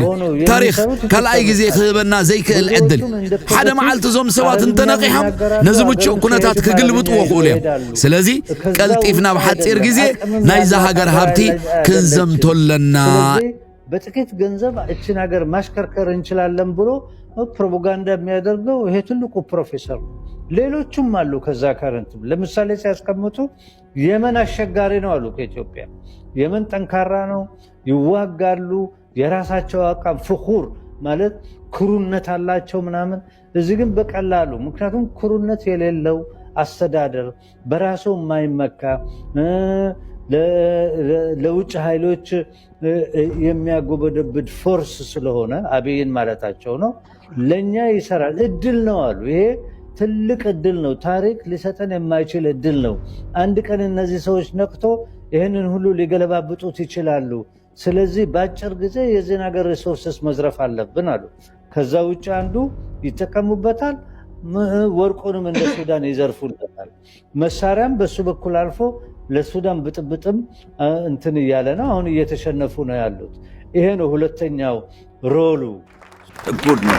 በእንዲህ አይነቱ አጋጣሚ ሰንበትበት ካልን ጉድ እንሰማለን። ከይ ከም ዝንተረኸበ ጽምደሎሚ ጽምደቀደም ጽምደቀጻሊ ኣብ ሶራና ዝነበረ ዕውት ማሊ ንብሕ ዜጋ ኣውራጃ ኣይበሊ ሚሩ ዓሌት ሃይማኖት ንፍቕሪ እዩ ንሰላም ዕቤት መትከልጽምዶ ንጹር መርገጺ ሓደ ራእይ ዘይቅየር ድምፂ ንጹር ዜጋ ተመሳሳሊ ሓያል ህዝቢ ዓለይ በዓሊ ፌዴራል ሪፐብሊክ ኦፍ ኢትዮጵያ ሚኒስትሪ ኦፍ ፎሬን አፌርስ በሚል ርዕስ በጥቅምት ወር 2025 ዓ.ም ከኢትዮጵያ የውጭ ጉዳይ ሚኒስትር አንድ ክስ ወደ ተባበሩት መንግስታት ድርጅት ተልኮ ነበር። ይህ በአብዛኛው ኤርትራ፣ ትግራይ፣ አፋር፣ ኦላንና ፋኖ ጽምዶ በመፍጠር ጦርነት እያወጁብኝ ነው የሚል ይዘት ላለው ክስ እኛ የምንሰጠው መልስ በቂ አይሆንም። ይህን ግብፅ ቃል በቃል በሰጠችው መልስ እንቋጨው። ይህ ነገረኛ ጎረቤት የበሻሻ ልጅ የደፈረውንና የበደለውን ሁሉ ሳይቀድሙ ሊቅደማቸው በሚል አስተሳሰብ ስለሚከስ ቀደም ሲልም የአባይ ግድብን በመዝጋቱ አደጋ ውስጥ እየገባ ነው ያለችውን ግብፅ ከሷት ሰንብቷል። የግብፅ ወኪል የመለሰው ደግሞ ትርጉሙ እንደወረደ ይኸውላችሁ። ትርጉሙ ከም ዘለውና halኩም The Ethiopian dam represents a unilateral measure devoid of any legal legitimacy. ኢትዮጵያ በተደጋጋሚ ዓለም አቀፍ ሕጎችን ስትጥስ የቆየች ሀገር ናት። ይህ አሁኑ ደግሞ ባናቱ ላይ ተመዝግቧል። የኢትዮጵያ ወኪሎች ለሚያቀርቧቸው የሐሰት ክሶች መልስ ለመስጠት ግብፅ ሁሉንም በረድፍ የቀረበላትን የኢትዮጵያ ክሶች ውድቅ ታደርጋቸዋለች። የአፍሪካ ጸጥታ፣ ሰላምና መረጋጋት አደጋ ውስጥ እየከተተው የሚገኘው ማን መሆኑን እንዲያውቁ የኢትዮጵያ ወኪሎች በቅድሚያ ራሳቸውን መታዘብና መመልከት ይገባቸዋል በማለት ይጀምራል። ኢትዮጵያ ያቺው ከሶማሊላንድ ጋር ውል ተፈራርማ ጎረቤቷ የሆነችው ሶማሊያን ሰላምና ሉዓላዊነት አደጋ ውስጥ ያስገባች አገር ነች። በተደጋጋሚ የሱዳን መንግስትን በማጥቃት ሀብት የዘረፈችው አገር ግብፅ ሳትሆን ኢትዮጵያ ናት። ሰራዊቷን ከሰላም አስከባሪ ኃይል እንዲወጣ ያደረገችው ኢትዮጵያ እንጂ ግብፅ አይደለችም። በኤርትራ ላይ ያነጣጠረ ለዓመታት የቀጠለ ጦርነትና ጠባጫሪነት ያካሄደችው አገር አሁን ደግሞ መልሳ ባህር ለማግኘት በሚል ቅዠት ጦርነት የምትከፍት መሆኗን በመዛት ላይ ያለችው አገር ኢትዮጵያ እንጂ ግብፅ አይደለችም። ሶማሊያ ውስጥ ከአፍሪካ ህብረት ማለትም ከአፍሪካ ዩኒየን ባንዲራ ውጭ ሰራዊቷን የምታንቀሳቅስ አገር ኢትዮጵያ እንጂ ግብፅ አይደለችም። ለረጅም ዓመታት እንደ መመሪያ የተቆጠሩ ዓለም አቀፍ ሕግጋትን የምትጥስ የአፍሪካ ህብረት ሕግጋትን እንደ ሕግ የማትቆጥራቸው ኢትዮጵያ የአባይ ወንዝ ውሃን በመዝጋት ከሱ የሚጠቀሙትንና የመጠቀም ታሪካዊ መብት ያላቸውን ግብፅንና ሱዳንን መብቶቻቸውን ለመከልከል እየሞከረች ነው። ኢትዮጵያ ራሷን ከሕግ በላይ አድርጋ በማየትና ከአቅሟ በላይ ኃይል ለመደለብ መንጠራራቷን ልታቋርጠው ይገባል። ይህች አገር እያቀረበቻቸው ያሉት ክሶች ደግሞ የለየላቸው ሐሰቶችና ማጠልሻያዎች ናቸው። መንስኤው ደግሞ ከአገሪቱ ውስጥ የተፈጠረው ቀውስና አለመረጋጋት ሲሆን የአገሪቱ መንግሥት ደግሞ ይህን አገሪቱ ውስጥ የተፈጠረውን ቀውስና አለመረጋጋት የውጭ ጠላት በመፍጠር አቅጣጫውን ለማስቀየር እየሞከረ መሆኑ ነው። የተረጋጋችውና የሰለጠነችው ግብፅ ይህን ደባ አስቀድማ ነቅታበታለች። ኢትዮጵያ ልቦና እንድትገዛ፣ በጎረቤቶቿ ላይ ከመዛት እንድትቆጠብ፣ የአፍሪካን አህጉር ወደ ከፋ አለመረጋጋት የሚያመሩ ሥራዎችን ከመፈጸም እንድትቆጠብ ጥሪያችንን እናቀርባለን። ኢትዮጵያ እንደ ስጋትና ጨቋኝ ሳትሆን ወደ የአፍሪካ የሰላምና የመረጋጋት መድረክ እንድትመለስ ጥሪ እናቀርባለን። በማለት ነው ለረጅም ጊዜ ቀጥለውን ኢትዮጵያዊ ባህሪ ያጋለጠው ይህ ብርቅዬ ግብፃዊ ዲፕሎማት። አብሶራና ዝነበረ ዕውት ማሊ ንኩሕ ዜጋ አውራጅ አይበሊ ሚሩ ዓለት ሃይማኖት ንፍቅርዩ ንሰላም ዕቤት መትገልጽሎ ንጹር መርገጺ ሓደራ እዩ ዘይቅየር ድምፂ ንጹር ዜጋ ተመሳሳሊ። ይህን ለማብራራት ከየት እንዳገኘሁት መግለጽ ሳያሻኝ እንደወረደ አነብልሃለሁ። ዳግም የበድሎ ተበዳይ በመሰል ተግባር በኤርትራ ላይ በማለት ነው የሚጀምረው። የሀገሪቱ የውጭ ጉዳይ ሚኒስትር ዶክተር ጊዲዮን ዲሜትሪዮስ የኤርትራ መንግስትን የሚከስ ደብዳቤ ዳግም ወደ ተባበሩት መንግስታት ድርጅት ዋና ጸሐፊ አንቶኒዮ ጉተሬስ መላኩ ታውቋል። የዚህ ደብዳቤ ይዘት የኤርትራ መንግስት በሰሜን ኢትዮጵያ መሽጎ ከሚገኘው የወያኔ ፓርቲ ጋር ተባብሮ በፌዴራል መንግስት ላይ ያነጣጠረ ጦርነት ለመክፈት እየተዘጋጀ ነው የሚል ነው። በዚሁ መልእክት ባለፉት ወራት ጽምዶ በሚል እንቅስቃሴ ከወያኔ ጋር ሲደረግ የቆየው ግንኙነት የተመዘገበ መሆኑን በመጥቀስ ከዚህም ባሻገር በአስመራ ያለው መንግስት የፋኖና የወያኔን ሰራዊት እያስታጠቀና እየደጎመ እንደሆነ አክሎ ከሷል። በደብዳቤው መጨረሻ ላይ የኤርትራ መንግስት ኢትዮጵያ ወደቦችን ለመቀማት እየዳዳች ነው በማለት እያቀረበችው ያለው ክስ ተቀባይነት ያለው እንዳልሆነ በመጥቀስ በጋራ እድገትና ሉዓላዊነት ማክበርን መሰረት ያደረገ ውይይት ከኤርትራ መንግስት ጋር ለማካሄድ ዝግጁ መሆኑን ጠቅሷል። ይህ ኤርትራ ከኢትዮጵያ ጋር ለመወያየት ዝግጁ እንደሆነች ለማስመሰል የቀረበ ነው። የኢትዮጵያ መንግስት እያካሄደ ያለው ሽርጉድ የተባበሩት መንግስታት ምክር ቤት ካካሄደው ጠቅላላ ስብሰባ ጎን ለጎን መሆኑ የዚህ ደብዳቤ ፍላጎትን ለመገንዘብ አያዳግትም። እንደሚታወቀው የኤርትራ ከፍተኛ ልዑክ በተባበሩት መንግስታት ድርጅት ምክር ቤት ጠቅላላ ስብሰባ ላይ በመሳተፍ ስኬታማ የዲፕሎማሲ ስራዎች ማከናወኑ አይዘነጋም። ጭንቀት የገፋፋቸው የብልጽግና ስርዓት ደብዳቤዎች ከዚሁ ንባብ የሚነሱ ናቸው። አብዛኞቹ አገሮች የኢትዮጵያ ኢህጋዊና ተቀባይነት የሌለውን የባህር በር ባለቤትነት ጥያቄ ይህን ቀጠና ወደ ከፋ የጸጥታ ችግር ሊያመራው ይችላል በማለት እያወገዙት ባሉበት አጋጣሚ በሆነ አጋጣሚ ይህን ሁኔታ አቅጣጫውን ለመጠምዘዝና ለመቀልበስ ያለሙ ደብዳቤዎች ናቸው። ጅራፍ ራሱ ገርፎ ራሱ ይጮህ እንደሚባለው የብልጽግና ስርዓት ባገኛቸው አጋጣሚዎችና ድግሶች ድሮን ታጥቀናል፣ ወታደራዊ ኃይላችን አድጓል፣ የባህር ኃይል አስመርቀናል፣ የ30 ዓመታትን ስህተት እናስመልሰዋለንና ሌሎችን የሚሉ ማለቂያ የሌላቸው ቀባዣሪ ንግግሮች ሲያሰማ መቆየቱ ከማንም ሰው ዓይንና ጆሮ የተደበቀ አይደለም። ይህ በኤርትራ ላይ እየተካሄደ ያለው ጉራና ዛቻ ሕጋዊና ተቀባይነት የሌለው ሲሆን በዋናነት የኤርትራን የግዛት አንድነት ሉዓላዊነትና ብፁዕነት የሚጥሱ መግለጫዎች ናቸው። አሁን በኢትዮጵያ የውጭ ጉዳይ ሚኒስትር እየተጠቀሰ ያለው ክስ መሰረት የሌለው ከሐቅ የራቀና የዓለም ማህበረሰብን ለማደናገር በመካሄድ ላይ ያለ ነው። በዚህ ጉዳይ ላይ የኤርትራ መንግስት አቋም ግልጽ ሲሆን ሉዓላዊነትና ግዛታዊ አንድነትን የሚጥሱ መግለጫዎች ቀይ መስመርን እንደመጣት ስለሆነ ወደ ውይይት የሚገፋፋ ምንም አይነት ቦታ እንደሌለና በመሬታችንና በባህር በራችን ባለቤትነት ጉዳይ ሊያወያየን ወይንም ለመነጋገር የሚያስችለን ምንም አይነት ህጋዊ መብት የሌለ በመሆኑ ኤርትራ በእንዲህ አይነቱ የንትርክ ገበታ እንደማትሳተፍ ግልጽ ነው። የትግራይንና የአማራን ሰራዊት ኤርትራ ትደግፋለች የሚለው የሐሰት ዘመቻ ከሐቅ የራቀና የከሰረ መግለጫ መሆኑ የታወቀ ነው። በተጨማሪም በአማራና በትግራይ መሬት ውስጥ በፌዴራል መንግስት ላይ በማነጣጠር የፈለቁት ተቃውሞዎች ከውስጥ እየመነጩ እንጂ የሶስተኛ አካል ግፊት እንደሌላቸው ግልጽ ሲሆን ራሱ የፌዴራል መንግስት ሊያጠፋው ያልቻለውን ቃጠሎ ዛሬ መንስኤው ኤርትራ ናት በማለት በተገላቢጦች መክሰስ በማንኛውም ስነ አመክንዮ ተቀባይነት የለውም። በመሰረቱ እውነታው የአብይ አህመድ ስርዓት እየተከተለው ባለው የተሳሳተ ፖሊሲ ሳቢያ መሆኑ አያጠራጥርም። በመላ ኢትዮጵያ ቂምና ጥላቻን በማቀጣጠል የስልጣን ቀጣይነትን ለማረጋገጥ እየተካሄደ ያለው ጀብደኝነት ዛሬ ላይ መላውን የኢትዮጵያ ሕዝብ ለውድቀት አደጋ አጋልጦት ይገኛል። ቀጥሎም ጽሑፉ ለጦርነት በመዘጋጀት ላይ ያለው ማን ነው ይላል። እንደሚታወቀው የአብይ አህመድ ስርዓት ወደ ስልጣን ከመጣበት ጊዜ ጀምሮ እስካሁን ኢትዮጵያ ውስጥ የፈጠራቸው ችግሮች ማለቂያ የላቸውም። በመላ ኢትዮጵያ ጦርነት አቀጣጥሎ ለስልጣኔ ያሰጉኛል ያላቸውን በማስወገድና የኢትዮጵያን ወታደራዊ መዋቅር አፍርሶ የኦሮሞ የበላይነት የሰፈነበት የመከላከያ ተቋም መስርቶ ይገኛል። ከዚህም ባሻገር ከኤምሬት ከቱርክ ከቻይናና ሩሲያ ሀገሮች ብዛት ያለው የጦር መሳሪያ በማጓጓዝ ግምጃ ቤቱን በመሙላት ላይ ነው የተሰማራው።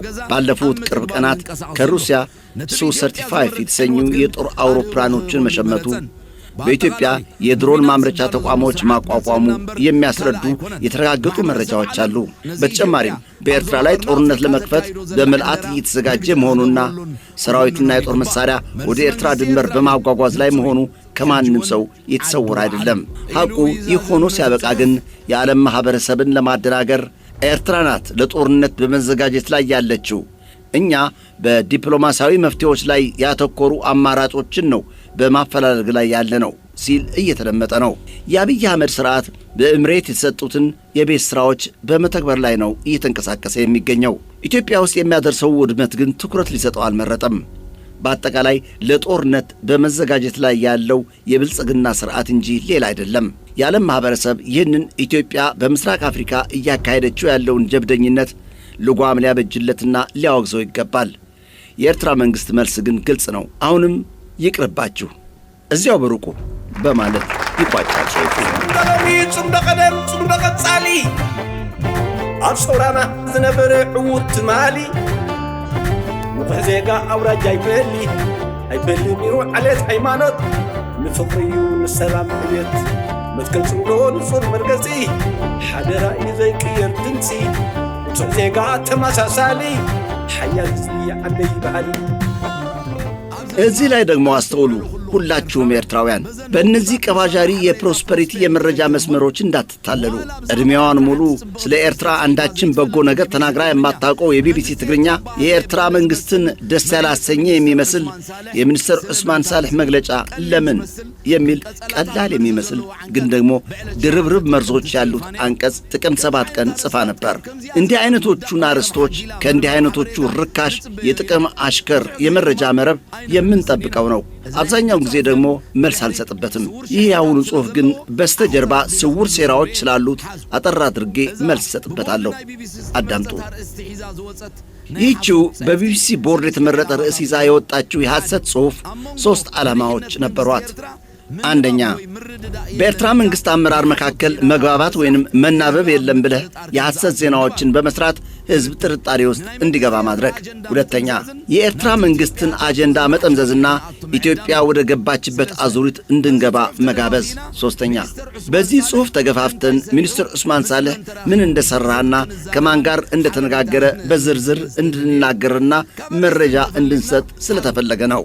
ከርዕሱ ለመጀመር ያዙ፣ ደስ ያላሰኘ የሚመስል የሚለው ነው። ይህ ምን ማለት ነው? ያችው የሚመስል የምትለዋ ቃል ማምለጫ መሆኗን ልብ በሉ። ማን አላችሁ ከተባሉ መስሎ ስለታየን የሚመስል ብለን ነው የጻፍነው እንዲሉ የተጠቀሙባት ናት። እነዚያ የጻፉት ደግሞ ምንም መረጃ ሳይሰበስቡ ራሳቸው የጻፉት መሆኑን የምትገልጽ ናት። እነዚህ በአንድ ትልቅ በምትባል ተቋም የሚሰሩ ሰዎች የጋዜጠኝነት ሙያ የሌላቸው መሆናቸውንም የሚያሳይ ነው። ያ በሻዕቢያ አመራር ውስጥ መግባባት የለም የሚል አስደማሚ ጽሑፍ የማን መልእክት እንደሆነ ግልጽ ሲሆን በኤርትራ ሕዝብ ላይ ፍራቻና ነውጥ ለመፍጠር ነው። የሻዕቢያ አመራር አባላት አይደለምና ቀን የሚያስቡትን በሌሊት የሚያልሙትም አንድ ነው። የ5 ዓመታት ጓደኛሞች እንኳን አንድ አይነት አስተሳሰብ ማዋሃድ እየቻሉ የ60 ዓመት የትግል ጓዶችን የአስተሳሰብ ስምርት የላቸውም ማለት ዓላማው ግልጽ ነው። ሌላው ለኤርትራ መንግሥት ደስ ያላሰኘ ላሉት ደግሞ ሚኒስትር ዑስማን የኤርትራ መንግሥት አካል አይደለም እንዴ? ይህ ሚኒስትሩን ለማጥቃትም የተፈበረከ ነው። የበሻሻ ልጅ በበቀቀኖቹ አማካይነት ሚኒስትር ዑስማን ሳልሕ በተባበሩት መንግሥታት ድርጅት ስለኛ ጉዳይ ሳይናገር ዘጋን በማለት የራስ የበታችነት ስሜት ሳያንገበግባቸው የጠነሰሰው አጀንዳ ነው። የኤርትራ መንግሥት የራሱ አጀንዳዎች አሉት። በዚያ መሠረት ነው ደግሞ ሥራዎቹን የሚከውነው። በተባበሩት መንግሥታት ድርጅት መድረክ የምንናገረውም ራሳችን ነው የምናውቀው። ማንም ሾረፋ ለቃሚ ለምን እንዲህ አትሉም፣ ለምን እንዲህ አትናገሩም ብሎ የአዋቂዎች አዋቂ በመሆን መመሪያ መስጠት አይችልም፣ አንፈቅድለትምም። የኤርትራ መንግሥት የራሱ መመሪያዎችና አሰራሮች አሉት። ከማን ጋር የት ስለማንና ስለምን ጉዳይ እንደሚነጋገር ደግሞ የበሻሻ ልጅ እጥፍ ዕድሜ ያህል ተሞክሯለሁ። ስለዚህ የሚገባቸው ከሆነ ሚኒስትር ዑስማን በዓላማ ነው ጆሮ ግንዳቸውን ያጠናገራቸው። ባጭሩ ሚኒስትር ዑስማን ሳልህ ትላልቅ ሥራዎችን አከናውነው ወደ አገራቸው ተመልሰዋል። ሚኒስትር ዑስማን ስለ ኢትዮጵያ ይናገራልና ከተናገረ በኋላ ደግሞ ጉዳዮቹን አወሳስቡ ተብለው የተላኩት ደግሞ ቀልጠው አላንዳች ፍሬ ቀሩ። ኤርትራ በኢትዮጵያ ዙሪት ውስጥ አትገባም፣ ሻዕቢያ ደግሞ ካበደ ጋር አያብድም። ፈውስ ግን አለ። حدنت بحونت نحزب صندوق وحس دباتنا حباري وني حبار بودو حيال قاسي ززو حصيلتي نبلمحاتي وحز ززاتي نبلمحاتي وحز ززاتي سنة سلام فقر زنقس حبيبي قدس قسقس دباتي وحزس نخالي أسر بحدنت سلامي نبل ሌላው ደግሞ ተለማማጅ ከተማ ወይም ያራዳ ልጅ ለመሆን አትሞክሩ። ሚስጥራዊነት የህዝባዊ ግንባር ድሎች ሚስጥር መሆኑን እያወቃችሁ በሕፃናት የሐሰት ጽሑፎች አማካይነት ጓዳ ጎድጓዳውንና ሚስጥራዊ ሥራዎችን ለማወቅ መሞከራችሁ ሻዕቢያን ገና ያላወቃችሁት መሆናችሁን የሚያሳይ ነው። ያችኑ ዋሾ ቢቢሲ ደግሞ በዚች ፕሬዝደንት ኢሳያስ ዋሾዎችን በማስመልከት በተናገሯት ልሰናበታችሁ። አረቦች ምን ይላሉ? ውሸታምን እስከ በር ሸኘው። ውሸታሙ እዚህ ቤት ዘንዶ አለ ካለ ዘንዶ አለ እንዴ በልና እስኪ እንሂድ ብለህ እስከ በሩ ድረስ ታደርሰውና ዘንዶ የለም ብለህ በሩን ትዘጋበታለህ እንጂ ውሸታም ምን የማይለው አለ። ስለዚህ ሳትቸኩል እስከ በር ሸኘው፣ ሐሰቱ እስኪጋለጥ ድረስ ማለት ነው። እንግዳውስ በአስቂኝ ዜና እናጠቃልል። እኔ ማን እንደሆንኩ ዘግይታ የገባት ፕሮስፐሪቲ ዝግጅቶቼን እንዴት እንደምትከታተለው ነግራችሁ ነበር። እየሰሯቸው ያሉትን ፕሮፓጋንዳዎች በማስመልከት አብይ ራሱ ምን ሲል ሰምቼ ነበር? አወል የሚል ፕሮፓጋንዳ ይል ነበር።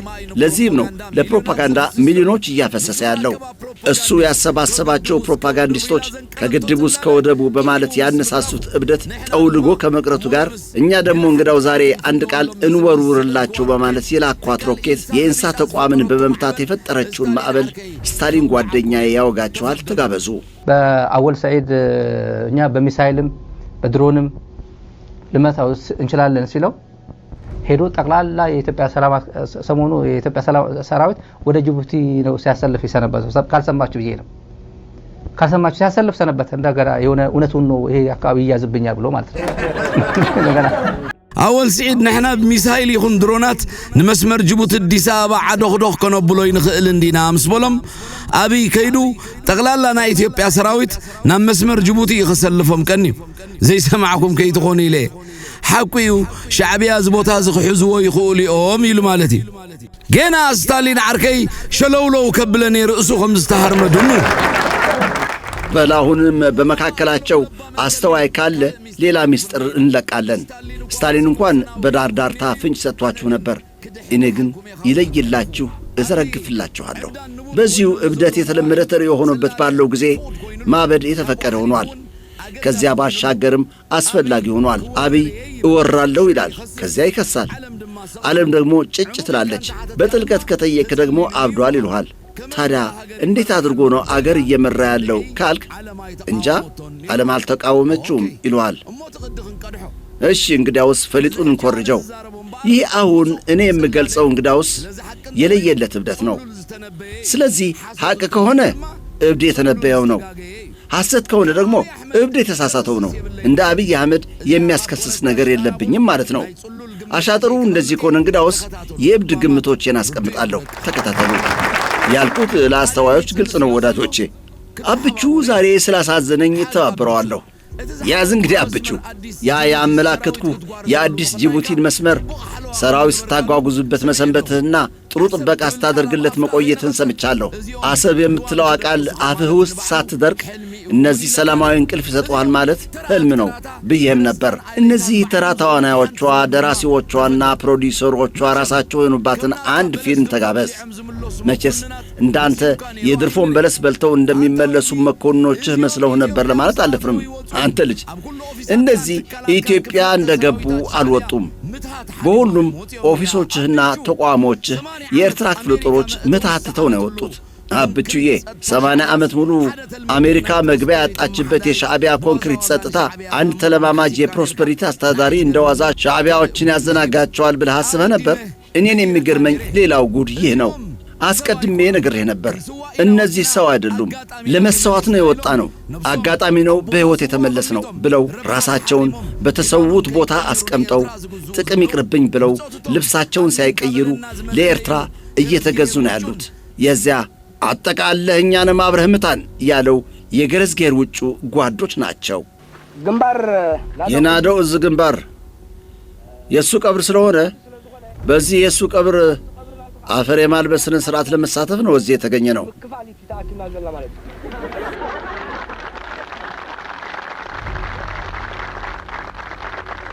ይህ ባህራችን ነው፣ ባለቤቶቹ ደግሞ እኛ ነን በማለት የሚታወቀው ዑመር መሐመድ ካሪካሬና ሁሉም ለዚህ ባህር ሲሉ ሕይወታቸውን የከፈሉ ናቸው። እነዚህ ሰው አይደሉም፣ በሰማዕታት እስትንፋስ የሚንቀሳቀሱ የሳህል መላእክት ናቸው። ጋኔን ከመላእክት ጋር ለመፋለም ከሞከረ ደግሞ ያኔ እንዳንተ ህልፈተ ሕይወቱ ይሆናል ማለት ነው።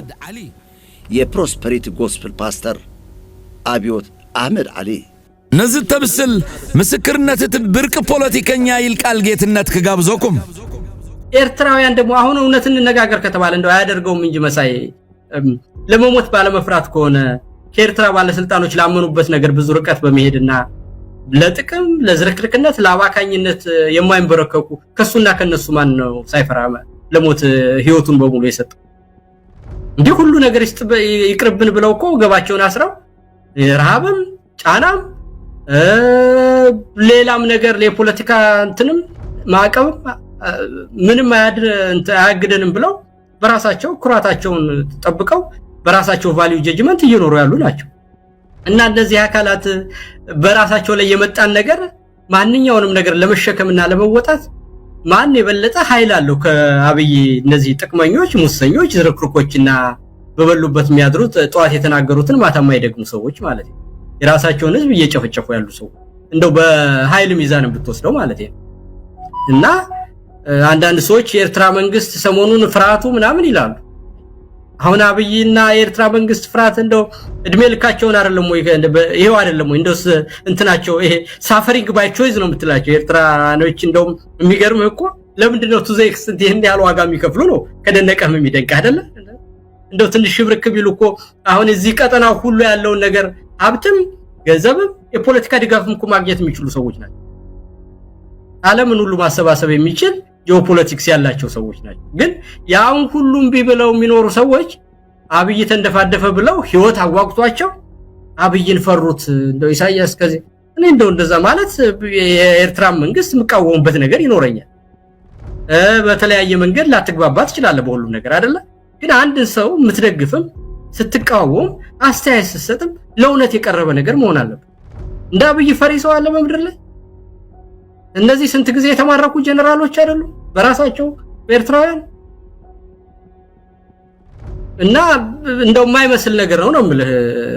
ለዛ ሀገር ነፃነት እድሜ ልካቸውን የታገሉ ሰዎችና እንደው ራሱ በቁጥብነትና በኦስቶሪቲ በመኖር መሰረት መልካቸውንም ስታያቸው የእውነትና የምን ሰው የሚመስሉት ነው ማለት ነው። እውነትና ህዝብ ዝምደው وحسدباتنا حباري ونحبر بودو حيا القاسي زصبح سنتي نبلمحاتي وحز ززاتي نبلمحاتي وحز ززاتي سمنا سلام فقر زنقس حبيبي قد زقسقس نباتي وحز نخالي أسر بحلنا السلام ينبر ከወዲሁ ደቃቅ ጥናት የተካሄደባቸው ፍጹም ለኤርትራ ድሮኖች አደጋ ክፍት የሆኑትን ቦታዎች ዛሬ እነግርሃለሁ። ለእኔ ደግሞ ከፕሮፓጋንዳ ቡድን ደሞዝ ትበድብልኛለህ። እንደምን ይደረግ ሻዕቢያ በብላሽ ነው የሚያሰሩን። ያዝ እንግዲህ አብቹ ሁሉም በአንድ ሌሊት ኢትዮጵያን ወደ ገሃነም የሚወስዷትን ቦታዎችና ጥበቃቸውን የተጠና የሞተ ጎኑን በተራምት ይህችን የችኩል ግንባታ ህንፃዎች ስብስብ የሆነችን ከተማን ሙሉ በሙሉ ከድቅድቅ ጨለማ ስር ሊያስገባት የሚችል የ10 ሃይድሮ ፓወሮች ጥናት ሊኖሩ እንደሚችሉ ግምት ውስጥ አስገባ። ሌላው ደግሞ ለልቦና እንዲሆን በድሮን ኤርትራን ለማስፈራራት መሞከር እንደ ሳንጹ አባባል ጠላትህን አለማወቅ ግማሽ ሽንፈት እየሆነብህ ነው። እዚህ ላይ ጥንቃቄ ያሻል። የኤርትራን የጸረ ድሮኖቿና የሚሳይሎቿን ጉዳይ ለማወቅ ከፈለክ ባለፉት ዓመታት በራስ ዱሜራና በዳህላክ የእስራኤል ጦር ሰፈሮች አሉ በማለት የኤርትራን የአየር ክልል የጣሱ ድሮኖች የት ቀልጠው እንደቀሩ ህዳር ጀምሮ ማጠያየቅ ሊያስፈልግህ ነው። በዓለም የተራቀቁ ጸረ ድሮኖች መናኸሪያ የት ነው ያለው ብለህ የጥናት መረብ መዘርጋት ሊያስፈልግህ ነው። ይህም እብድ ስለሆንኩኝ ራሴ እየገመገምኩት ነው። አሁን ዓለም መናገር ስትጀምር አሰፋ አብርሃ የተባለውን ቀባዣሪ ልከህ በኤርትራና በኢትዮጵያ መካከል ጦርነት የለም የሚል አዲስ የአቅጣጫ መቀልበሻ ማሰራጨት ኦላን ለማዳከምና የኦሮሞ ማህበረሰብ አንጀትን ለመብላት ቢረዳ ተብሎ ለኦሮሞ ነው የምንሰራው የሚል ዜና ማሰራጨት አያስኬድህም። ኢትዮጵያን ዝቅ አድርገን ኦሮሞን ከፍ የሚያደርግ ዲስኮርስ ተጠቅመናል። ዊ ዲኮንስትራክትድ ኢትዮጵያ ወንቱ ሪኮንስትራክት ኦሮሞ። የምትልካቸው ሽማግሌዎች ተቀምጠን እንነጋገር የሚሉ ናቸው። እዚህ ላይ ስህተት አለ። ስለ ወደብ የሚደረግ ንግግር ስለ ወደብ ከሚመለከታቸው አካላት ጋር እንጂ የኤርትራ መንግሥት ሉዓላዊ ባህሩን ከማይመለከተው የኢትዮጵያ ጠቅላይ ሚኒስትር ጋር የሚቀመጥልህ አይመስለኝም። ሚኒስትር ዑስማን በተባበሩት መንግሥታት ድርጅት ስብሰባ ላይ ጉዳይህን ያላነሳበት ምክንያት ጠንካራ ጥፊ ስለሆነ ልብ አድርገህ አስተውለው። ኤርትራ ወደ የቀባዣሪ ጥያቄ ማዕድ የምትጋበዝ አይደለችም ነው መልእክቱ። ጽምደቀደም ጽምደቀጻሊ ኣብ ሰውራና ዝነበረ ዕውት ማሊ ንኩሕ ዜጋ ኣውራጅ ኣይበሊ ሚሩ ዓሌት ሃይማኖት ንፍቕሪ ንሰላም ዕቤት መትከል ጽምዶ ንጹር መርገጺ ሓደራ እዩ ዘይቅየር ድምፂ ንጹሕ ዜጋ ተመሳሳሊ ሓያል ህዝቢ ዓለይ በዓሊ። ወደ እኔ እንመለሳብቹ። አንዲት ጠንቋዮቹህን ፍቱልኝ የምትላቸው ሚስጥር ደግሞ ልንገርህ። ፕሬዝደንት ኢሳያስ አፈወርቂ ከቤታቸው ከዚያ ሁሉ ለሀገራት መሪዎች ሊሰጥ የሚችልና የሚገባ ገጸ በረከት ውስጥ ለምን ለይተው የባህር ቅብ እንደሰጡ አስፈታው። ያችኑ ተልከህ የመጣህባትን የእምሬት አጀንዳ አውቄያታለሁ ነበር ትርጉሙ።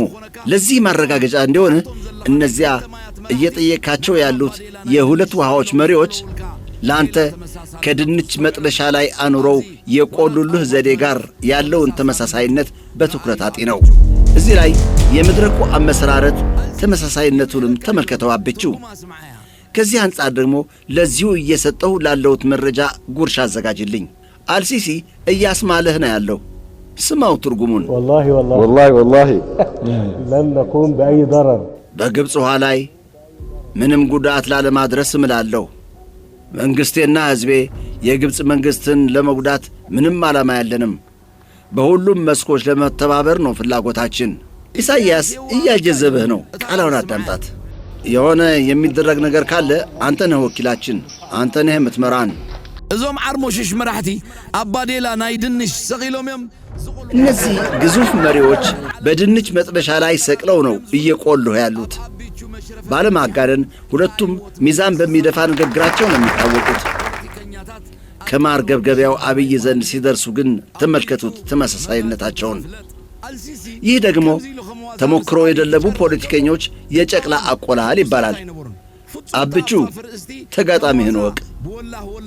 አልሲሲ እንዲህ እያለ ከአብይ ጋር ሲቀልድ ግብፃውያን ደስተኞች አልነበሩም። በጣም ተነቃፊ የሆነ ርዕስ እንደዋዛ በወላሂ መታለፍ የለበትም የሚሉ ግብፃውያን ነበሩ። ኤርትራ ውስጥም እንዴት ብሎ ፕሬዝደንት በዚህ ፍጥነት ያምነዋል?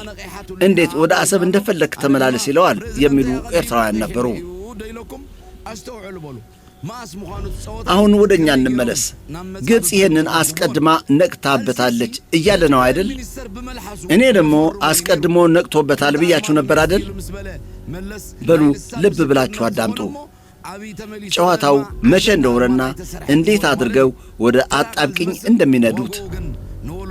አልሲሲ ጠቅላይ ሚኒስትሩን በምላሱ እያስፈረመው ነው የነበረው።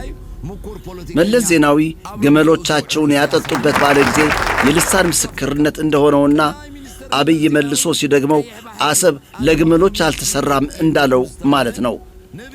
ተራ ቃል የሚመስል ዋጋው ግን ወደ ትውልዶች የሚሸጋገር ምስክርነት ነው። የተፈቀደ የዲፕሎማሲ ዘዴ ነው። ያውም ተሞክሮ ያለው ዲፕሎማሰኛ ለጥቅሙ የሚያውለው ዘዴ ነው። ስለዚህ ዛሬ ባህር ይገባኛል ስትል እንደማይመለከት ማረጋገጫ ሆነው ከሚቀርቡት ማስረጃዎች አንዱ ያ ድሮ አስቂኝ መስል የነበረው በጠቅላይ ሚኒስትራቸው አማካይነት ባህራቸው መሆኑንና የፈለጉትን ማድረግ መብታቸው መሆኑን ለማመልከት ገመሎቻቸውን ያጠጡበት የምትለዋ የኢትዮጵያ ጠቅላይ ሚኒስትር ቃል ማስረጃ ትሆናለች።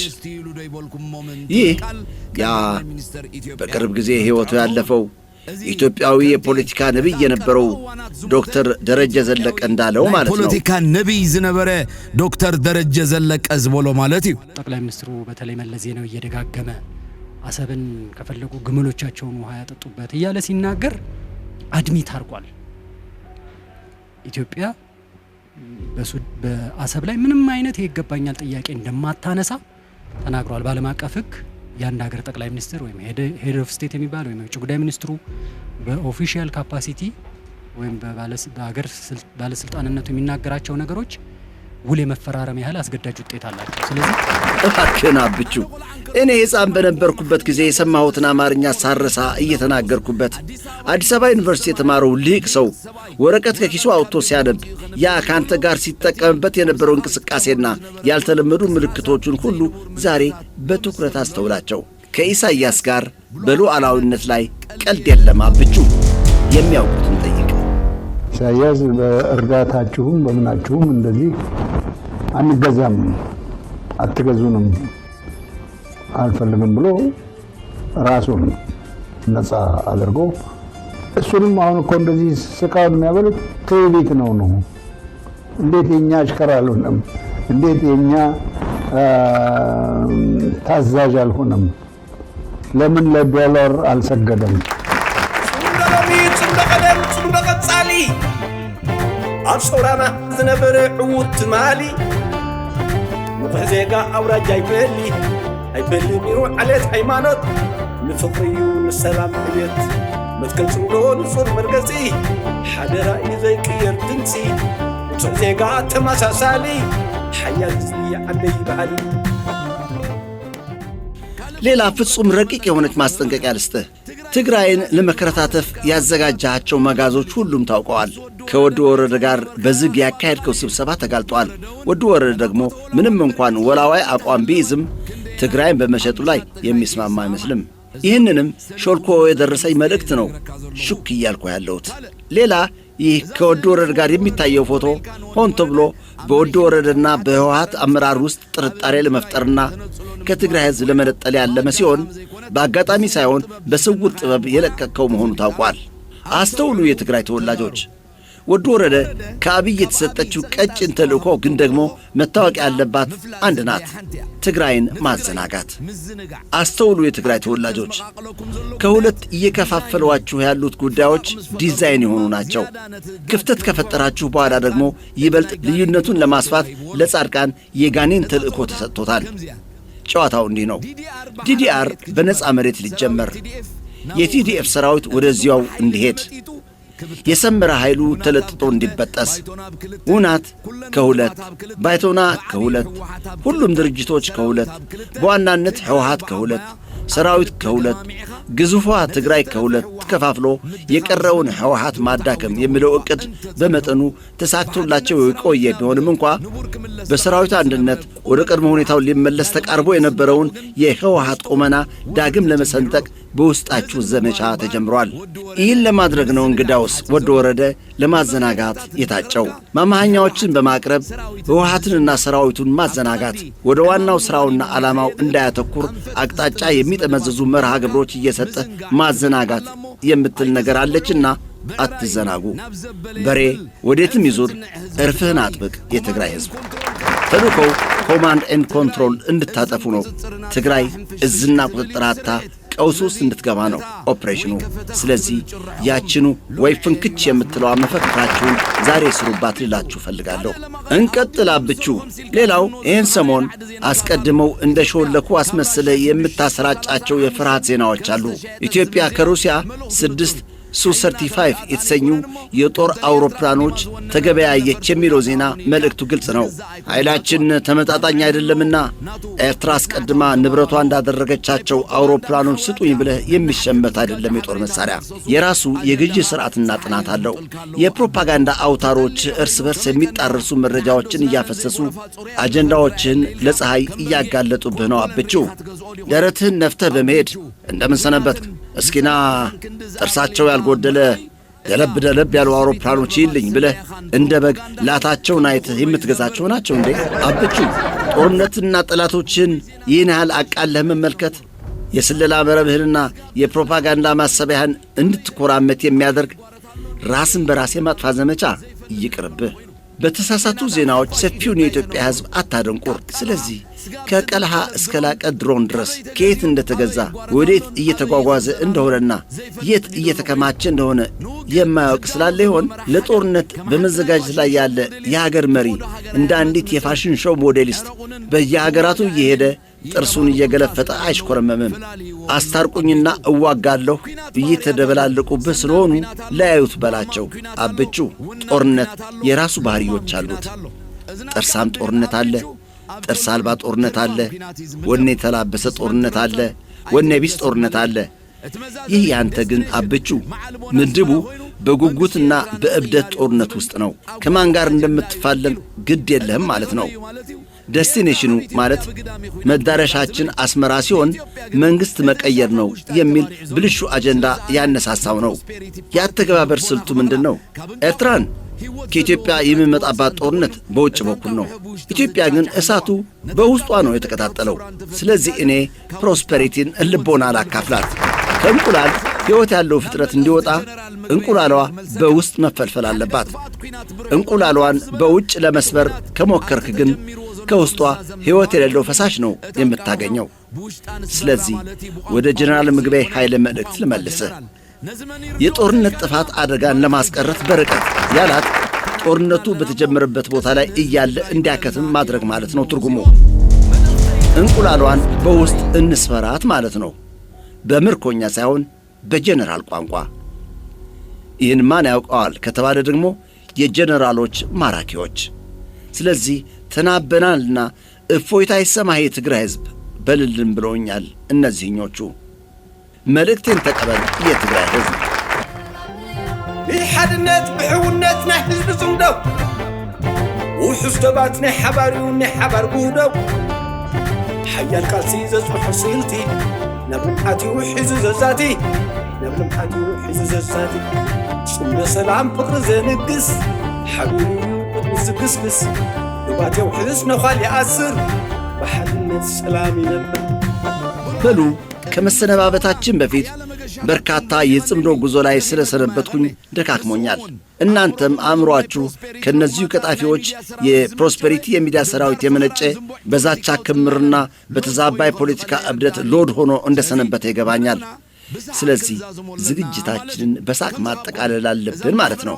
እንደዛ ከሆነ እንግዳውስ ይህች በመገናኛ ብዙሃን ኤርትራውያንን አሳዝና የሰነበተችውን የቲክቶክ ቪዲዮ መልስ ልሰጥባት እገደዳለሁ።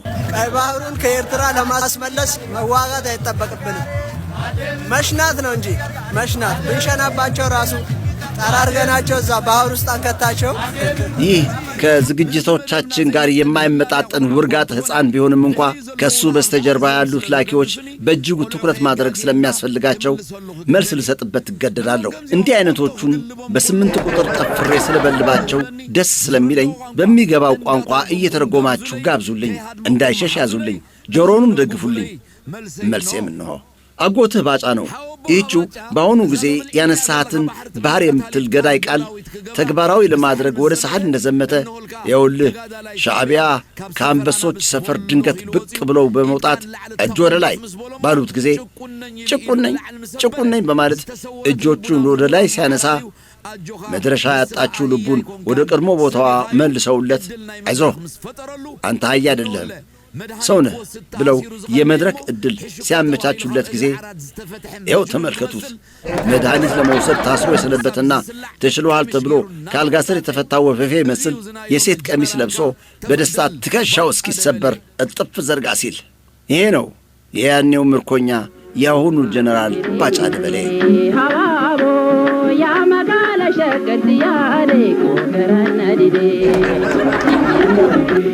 አስቂኙ ባጫ ዛሬ ባህር ብሎ ከላከ ሊቆረጣጥምህ ማሰቡን አውቀህ ነቃበል። እንቀጥል። ያ ተጋድሞ የምታየው ሌላ ጎት ነው። ያ ጃኬቱ ሰፍቶት ግንድ እንደጣለ ሰው የሚንጎማለለው ደግሞ የባህሩ ባለቤት ነው። ያ አውላላ ሜዳ ላይ ክላሽኑን ወደ ላይ ያነሳው በባህር ሙቀት ውስጥ ጥቀርሻ የሚመስል ሸራ የለበሰው አጎት ነው። ያ ትከሻው ላይ ግልድም ጣል አድርጎ ጠመንጃውን በማውረድ የማረከው ደግሞ የባህሩ ባለቤት ነው። ያቺ ከድስት ወጥ እያወጣች ያለችው የኢማራት የወጥ ቤት ሠራተኛ ናት። ያቁሞ አጥንት እየመረጠ ያለው ደግሞ የኤርትራ ባህር ባለቤት ነው። ይሄ በፍርሃት እየተርበደበደ ሽንቱን እያንጠባጠበ ያለው የክርስትና አባትህ ነው። እነዚያ ሽንቱ እንዲያመልጠው እያደረጉት ያሉት ደግሞ የባህሩ ባለቤቶች ናቸው በሉልኝ ይህንን ለምቦጫም ወዳጆቼ። ታወዲያ ስለ ሽንት እንዳትናገር አንተ ከፍታፍ። عودنا عفاشة تودي تطمت تحلق صير مقدمة حسب بحدا صبوم نسخة والتا نسخة ترقوم يأكل بلو